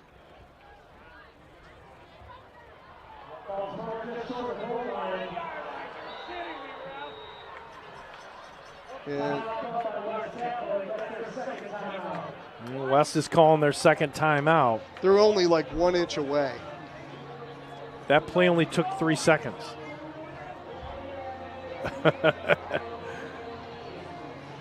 Yeah, that ball is right on the goal line. Boy, this is when you send your middle linebacker right up and time that snap. you have to hope for a false start, if you're West Catholic, right? Yeah, you really do. Although we've not seen one all night. No. On either side of the ball. Boy, you think about that potential fumble down there. 2 fumbles, right? Oh, yeah.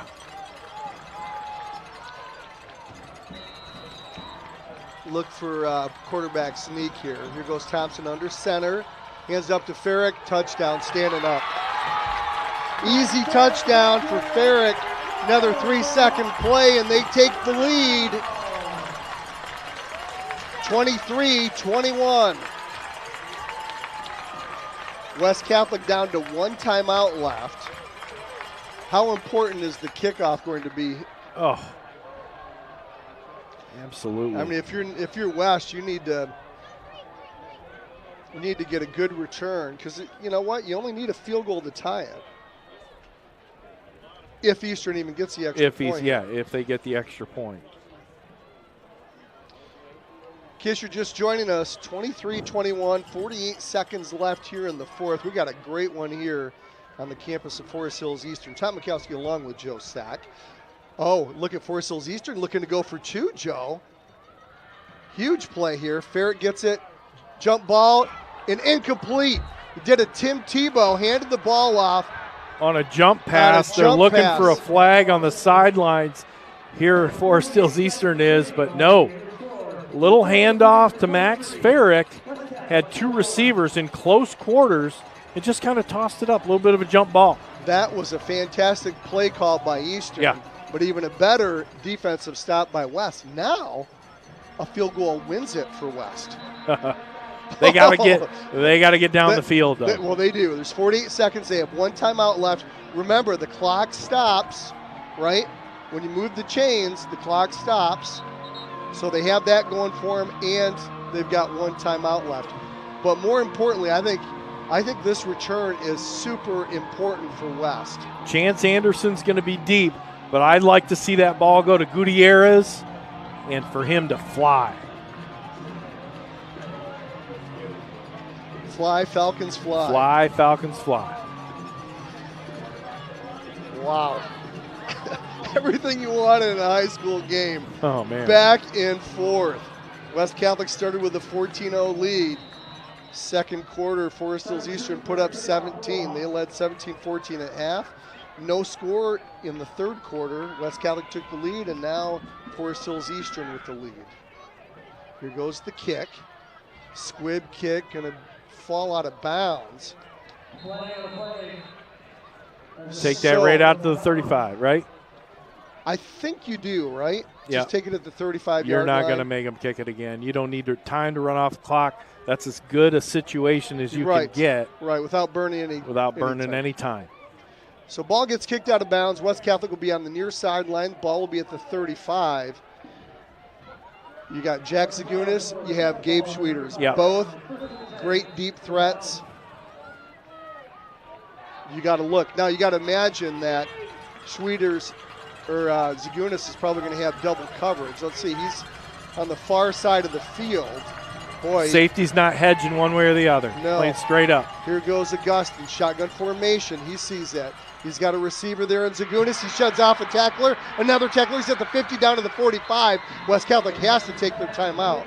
Or no, they want 40 seconds to go. The clock stops for the chains.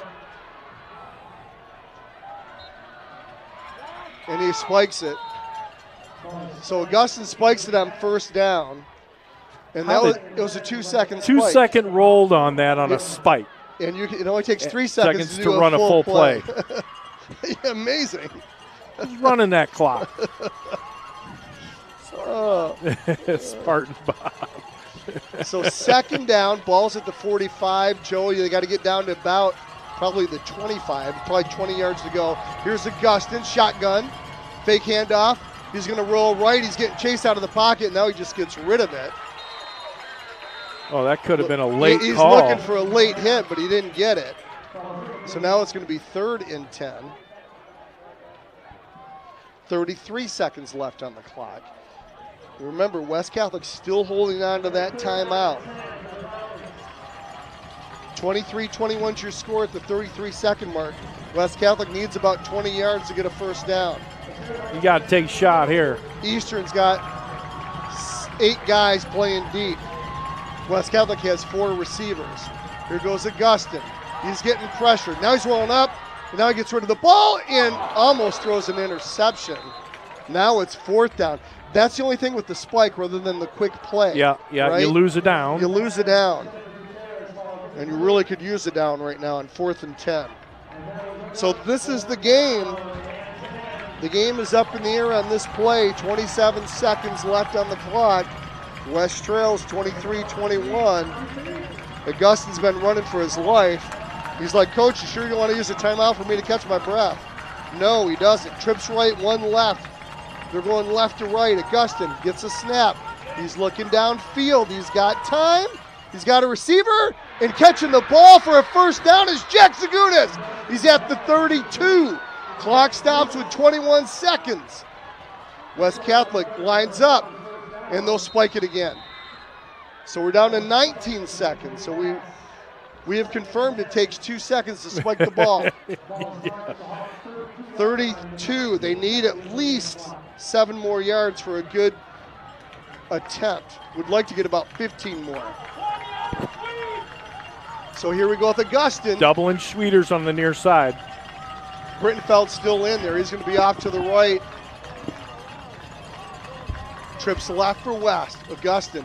He's got a receiver out there in the far flats. That's Record. He's at the 30, the 25. He'll get knocked out of bounds at the 22. We're at 13 seconds. Now you're in Landon Smith field goal range. Do you take one shot in the end zone? Remember, a field goal wins it. They're at the 21. Or do you hand it off to Brittenfeld? I don't know. We got a lot of old hearts up here in the press box. What a game this is as Forest Hills Eastern takes their final timeout. Whoa. We're at 13 seconds, 23-21. Wow. Eastern over West. West has got the ball at the 21. Holy smokes. Everybody's got their money worth tonight. This is a fantastic goodness. game. You've got 2 top 10 teams in their respective divisions. West Catholic and Forest Hills Eastern. West Catholic in Division 5, Forest Hills Eastern in Division 4.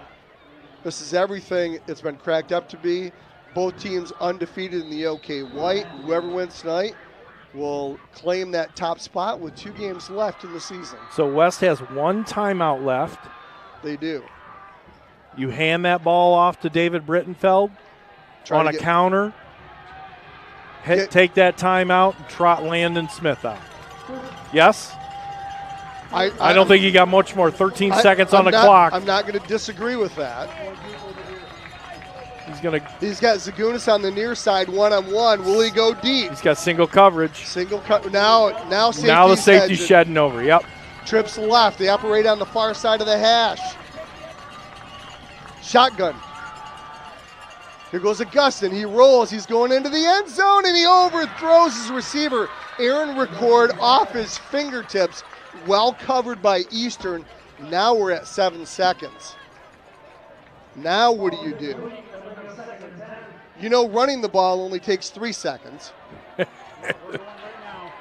Right now, here comes Landon. Wow.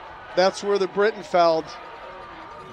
I think if it was 1 more second, Joe, I think that Landon would do this, but he's got confidence in Landon Smith.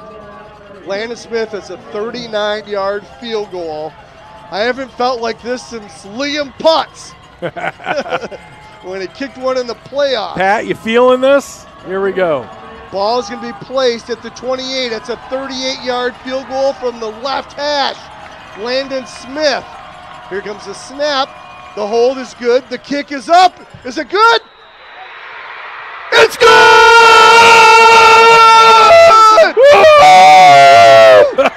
Landon Smith, a 38-yard field goal, and West Catholic takes the lead, 24-23. Oh, Landon Smith. Oh baby. Oh. Unbelievable. My heart stopped. Oh, my Lord. 1 second on the clock. West Catholic 24, Forest Hills Eastern 23. Unbelievable run down the field for West. 54 seconds. Yes. Landon Smith is perfect on the year from field goal PATs and field goals. And a game winner, an apparent game winner tonight. Now you're going to squib kick this one for sure. How about the faith? Oh. How about the faith? I would go onside kick. Right on the ground. Right on the ground. Wow. Wow. Wow. This is incredible. Oh, my gosh. Now, 1 second left on the clock. Now they're going to, so last time out taken by Forest Hills Eastern, or is it by West? I don't know. If I'm Landon Smith. It's by Forest Hills Eastern. I'm sorry, if I'm Landon Grove. Yeah. I am telling Landon Smith, you are a tackler on this play. Oh, yeah. Don't leave it up to all your other guys. As soon as you kick it, drop back a little bit, and you pick an angle. Yes. Just in case we need you. But, I mean, almost you line drive kick at one of these up guys. Yeah, you got to get the ball touched. Because if you squib kick an onside kick, that's going to take 1 second, right? What? Yeah, that will start the clock. That's got to be a 1 second kickoff. So, if you squib it on the ground, they've got to fall on it or try to scoop it up. I got to think that's the play here. I mean, you kick it deep, you run the risk of your playmakers getting the ball. I can get it away from a playmaker. Landon Smith. I'd squib it right up the middle. That way you got all 10 guys going after it, but not even far. Hey, this is a Cal band play here. It is. You know that it is. Yeah, let's see how many pitches there are here. Here goes the squib kick in the near side, in and out of the hands of Eastern. West Catholic recovers, and that's your ball game. Wow. Fantastic call. Unbelievable. Oh, it's still live. They haven't whistled it yet. There were some tackles and everything going up there. Yeah. So that's the game. Unbelievable. Wow. Unbelievable. What a win by West Catholic. What a game overall. What a game overall. 24-23, everything you wanted in a football game. And you had it tonight here. Forest Hills Eastern High School and West Catholic pulls one out. I mean, pulls one out. What was there, about 40? Was that 48 seconds left on that last possession? Roughly? Yeah. That sound about right? They got it. Yeah, they got it with 54 seconds. Yeah. Wow. All right. We'll stick around for our post-game show. Yep. Should we give Landon a text? We should, and see if somebody wants to come up here. You might not have the energy after that. So again, welcome to the post-game show. Tom Mikowski along with Joe Sack and our statistician Steve Grooms. And, are we getting too old for this kind of finishes? I'm still fired up. This was crazy. What a win. Landon Smith. That's his second game last year against Whippersville in the last ball game. Yeah. His first ever kick. So 38-yard field goal by Landon Smith to win it with 1 second left. And how about it? Nerves. Oh. Yeah, he's got no nerves. He's got no nerves. Nerves of steel. Yeah. So, as we get the stats from our statistician Steve Grooms, as we look at this game, Joe, again, everything you want in a football game. West Catholic jumps out to a 14-0 lead in the first. Yep. And then after that second touchdown, right, they get up 14-0, and then they look to to onside kick it, and Forest Hills Eastern recovers. They get a short field. Yeah, they get a 60-yard field. Yep, and they take it 60 yards for a touchdown. It's 14-7. You felt that momentum shift. And then they held on the next possession.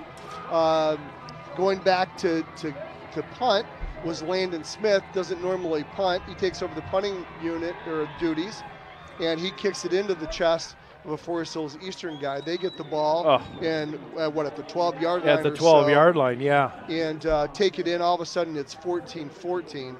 And then, of course, they hold West again, and they kick a field goal. Now, West got really lucky. If you recall, it was about a 50-yard, 60-yard run by Thompson that was called back on a hold. Right.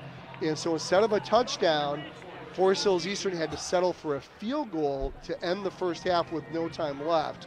And so they took a 17-14 lead into the locker room.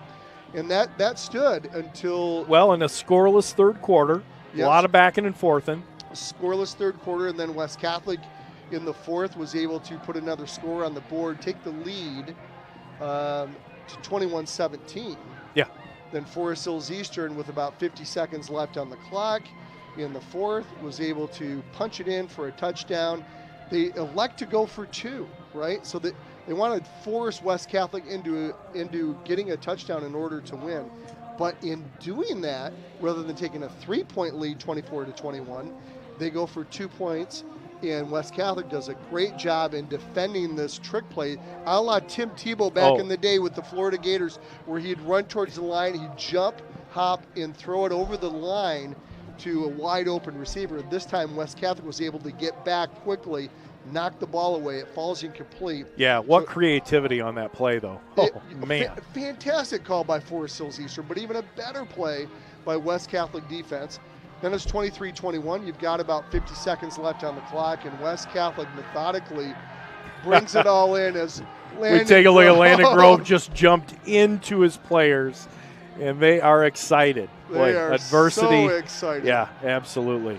Never give up, but they got it into field goal range with a big third down pickup to Jack Zagunis. Oh, was that? And I'm going to say the play of the game right there. Yeah, and so that happened. Then they followed that up with an Aaron Record catch where he took it all the way down to the 21-yard line, and that's where it set up after an incomplete pass to Record in the end zone. It set up Landon Smith with the field goal, and the kid does what he does all year long is he makes every single PAT, and he makes every single field goal. With 6 seconds to go. That was a 44-yard drive in 5 plays to set up the field goal. Yeah. Unbelievable. And 2 of those were spikes. 2 of those were spikes. So yeah, really 3 plays, so Steve. Really 3 you had it right initially. Yeah. So just amazing, under adversity, West Catholic responds. Grady Augustin, very nice job completing those passes. Jack Zagunis, that pass was, he was laying down essentially when he caught that pass, giving them 1 extra yard. They needed that first down, and to continue that drive. I'm speechless here. This was just amazing. What a victory. It captures one word: resilient, right? I mean, this West Catholic team was resilient. And as much as Forest Hills Eastern kept moving the ball, 2 huge holds on defense that caused Forest Hills Eastern to go for a field goal attempt and turn the ball over on downs. And that really was kind of that bend, don't break defense there in the second half was the difference for West Catholic. And the grittiness of a defense that's without their middle linebacker, Chris Schaub, without starting outside linebacker, Colin Abram. Right. It just Cal Peterson was typically playing in there at safety. So you had 3 critical components of that defense that had to have some guys step up, like we said. Don't forget about Dom Fisher. And they sure did. And Dom Fisher, yeah. Wow. So 4 guys out. This is really big. And what a game. What a game. Everybody came and they saw really another epic battle. And West Catholic's been winning these close games outside of South Christian. And Catholic Central, Steve Grooms has just shown us, has lost tonight to Northview 12-3. Wow. Talk about defensive battles. Oh. That's what it is. Man, oh, man. All field goals? Landon Grove is still addressing his team as the team takes a knee in the end zone here. And now they'll say a short prayer before they finalize things. So as we look at the stats for the night, let's take a look at West Catholic first, Joe. Yeah, on the ground, David Brittenfeld, 15 carries for 89 yards. Connor Olszewski, good to see him back in the lineup. 3 rushing attempts for 22 yards. Grady Augustin had 3 rushing attempts for 17 yards and a score. Then through the air, Grady Augustin went 12 of 23 for 184 yards and a touchdown and an interception. 2 touchdowns and an interception. Jack Zagunas, favorite receiver again tonight, 4 catches for 94 yards. Gabe Schweeder, 2 catches for 41 and a score. And David Brittenfeld, 2 catches for 34 and a score. So yardage-wise, let's see here. Yeah, go ahead, Tom. Oh, I was just going to say from the wide receiver, again, Zagunas and Schweeders. It seems like every time we talk about them averaging about 20 yards per catch, 23.5 for Zagunas tonight, and 20.5 yards for Gabe Schweeders on his couple catches. So 128 yards rushing and 184 through the air gives West Catholic 312 yards of total offense tonight. They had 15 first downs and 1 turnover. And conversely, on the Forest Hills Eastern side, rushing-wise, Max Farrick, 26 carries, 115 yards, and 2 touchdowns. And Brendan Thompson, 15 rushing attempts. I was impressed by him. Very impressive. Especially running the ball. Yes. 15 attempts, 84 yards, and a score. Max Farrick, 2 touchdowns on the night. Through the air, 6 of 13 for Thompson, 93 yards. And those 4 catches went to Jackson Arnold, and he is, he's quite a receiver for them. Good he hands really is, and a very good yak for him. So 4 catches, 57 yards for him. Caius Peters, 1 catch for 23, and Max Farrick, 1 catch for 13. Total offense for the Hawks, 294 yards. That's 201 yards rushing on 46 attempts, and 6 of 13 for 93. They had 14 first downs and no turnovers on the night. So very even ball game.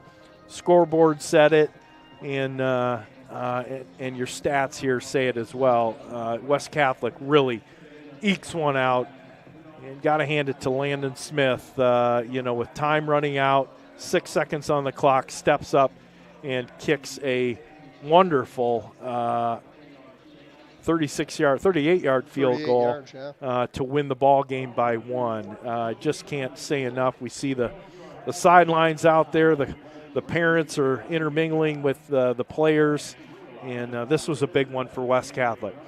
Just huge. And on a night where, the offensive line of Forest Hills Eastern really had their way. Yeah, they did. With over 200 yards rushing, you've got the quarterback with almost 100 yards rushing. You've got Max Farrick with 115 yards rushing. And we just didn't find an answer. When you've got kind of the two-headed beast in the backfield for Forest Hills Eastern, along with the tremendous senior-laden offensive line that can move some guys around, they really put our defense to the test. But again, they showed up late when they needed to. Yeah, they sure did. So West Catholic now goes to 5-2 on the season, and they are 4-0 in conference now, heading to a home game with Hamilton next week. That's right. And then Forest Hills Eastern, I believe they go to Wayland. Wayland. They've got Wayland, and then they wrap it up with Reeves Puffer. So, boy, just like that, there's 2 games left in the season. And both of these teams, they're going to do well. They're going to go to the playoffs here, Forest Hills Eastern, and I think West Catholic's pretty much secured a spot. One really nice thing is this was a very heavily points-laden game, bonus points-wise, for West Catholic, receiving 25 bonus points for a team of this caliber, and then the win will be exceptional. So we'll see them move up in the point standings in Division 5. The hopes are to get a home game, right? Right. Catholic Central, with their loss to Northview, they're going to drop a little bit. We're probably going to see Frankenmuth and the Pontiac Notre Dame prep probably on top of Division 5 here after this. Well, of course, Catholic Central was on top with their point total, which should go down from tonight's game. But what a big win for West Catholic, not only for the OK White, but also in the chase for a playoff spot that will include at least one home game. Yeah. So we do have Hamilton next week at home, and then, of course, finishing out with Zeeland West at Zeeland West. Right. So which is the reason why they really wanted to get the win tonight, especially against an quality opponent like Forest Hills Eastern. That puts them in great position, like you say, pretty much secured for sure a place in the playoffs with that win tonight. So looking around. Oh, my goodness. Just got a report. Yes. Jenison 33, Caledonia 20. I'm going to tell you what, Jenison is a resurgent program, big grab with the Chelsea head coach. And, I live there, over in Jenison, and so I kind of pay attention. Yeah. So now on these football games, there's something other than the band to see over there. Well, it's like me living out in Rockford. I thought, even though calling West Catholic, I do follow Rockford, and they've got a couple losses on the year, and one of them is to Jenison. Everybody thought that was a huge upset, but it turns out Jenison's for real. That's right. Unity Christian 50 and South Christian 21 in the Battle of the Windmill Cookie, as was said earlier earlier tonight. Rockford putting it to West Ottawa 47-15. They're in the fourth. Wayland 41, Grand Rapids Christian 34. We see Lansing Catholic beating Ionia 24-8. Let's see, we go further down here. Oh, I'm sorry about your Glads. They took it on the chin to Jackson Lumen Christi 35-7. Somebody made a long drive there. Who made the long drive? St. Francis went down to Jackson. Gotcha. Yeah, so that's probably a good 3-hour plus drive down to Jackson, and I think Lumen Christi is ranked number 1 in their division. Yeah, and we take a look again, northwest corner of Grand Rapids, Kennewa Hills, and Coopersville tonight. We have a final there. Kennewa Hills 43, Coopersville 41. A final, Hudsonville over Granville 35-16. Byron Center 51. Forest Hills Northern 24. Muskegon put it to Reeves Puffer 47-7. Zeeland West puts it to Wyoming 38-7. East Kentwood 42, Grand Haven 7. Belding, who's for real and undefeated, 30-3 over Oak Ridge, and they're a Division 5 contender. We could see them, and they are quite a team, absolutely. And really, that's Muskegon Catholic over Frankfurt. 24-20. They're still late in the third. East Grand Rapids over Ottawa Hills, no surprise there, 45-0. So I think Coach, I think he's wrapped up and he's having a good time down there. Yeah, he's definitely wrapped up down there, getting interviewed by some different TV stations and radio stations, I'm sure, down below. So I don't think he's going to have a chance to make it up. But final thoughts on the game, Joe? Resilience, especially defensively.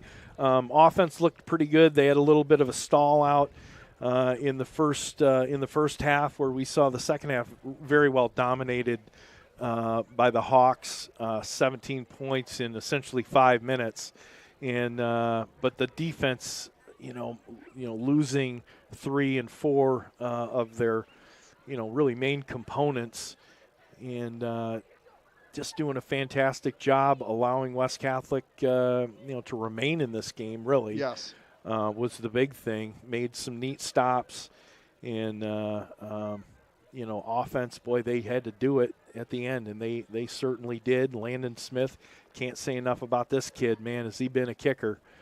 Perfect on the year, both PATs and field goals. I think he has 4 field goals.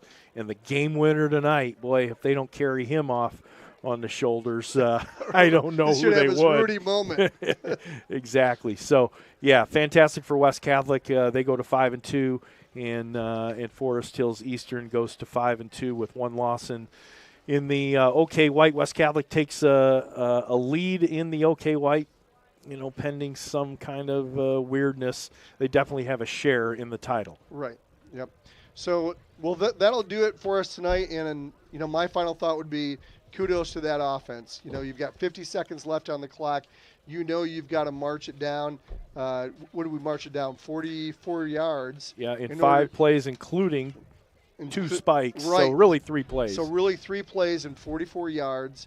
And to give Landon Smith that opportunity with 6 seconds left on the clock, and that was the ball game. So 38-yard field goal wins it for West Catholic by Landon Smith. Your final score here at Forest Hills Eastern is 24-23. You want to thank our sponsors Absolutely. again tonight? Yeah, tonight's fantastic win has been brought to you by Fox Pools, Custom Caulking, West End Body, Frank's Market, Paget Business Services, Dubin Duba Attorneys at Law, Shaner Avenue Nursery, Moore & Sons Roofing, Realtor Melissa Homewood, and Epic Realty, and your West Catholic Falcon Touchdown Club. Steve Grooms, thank you very much.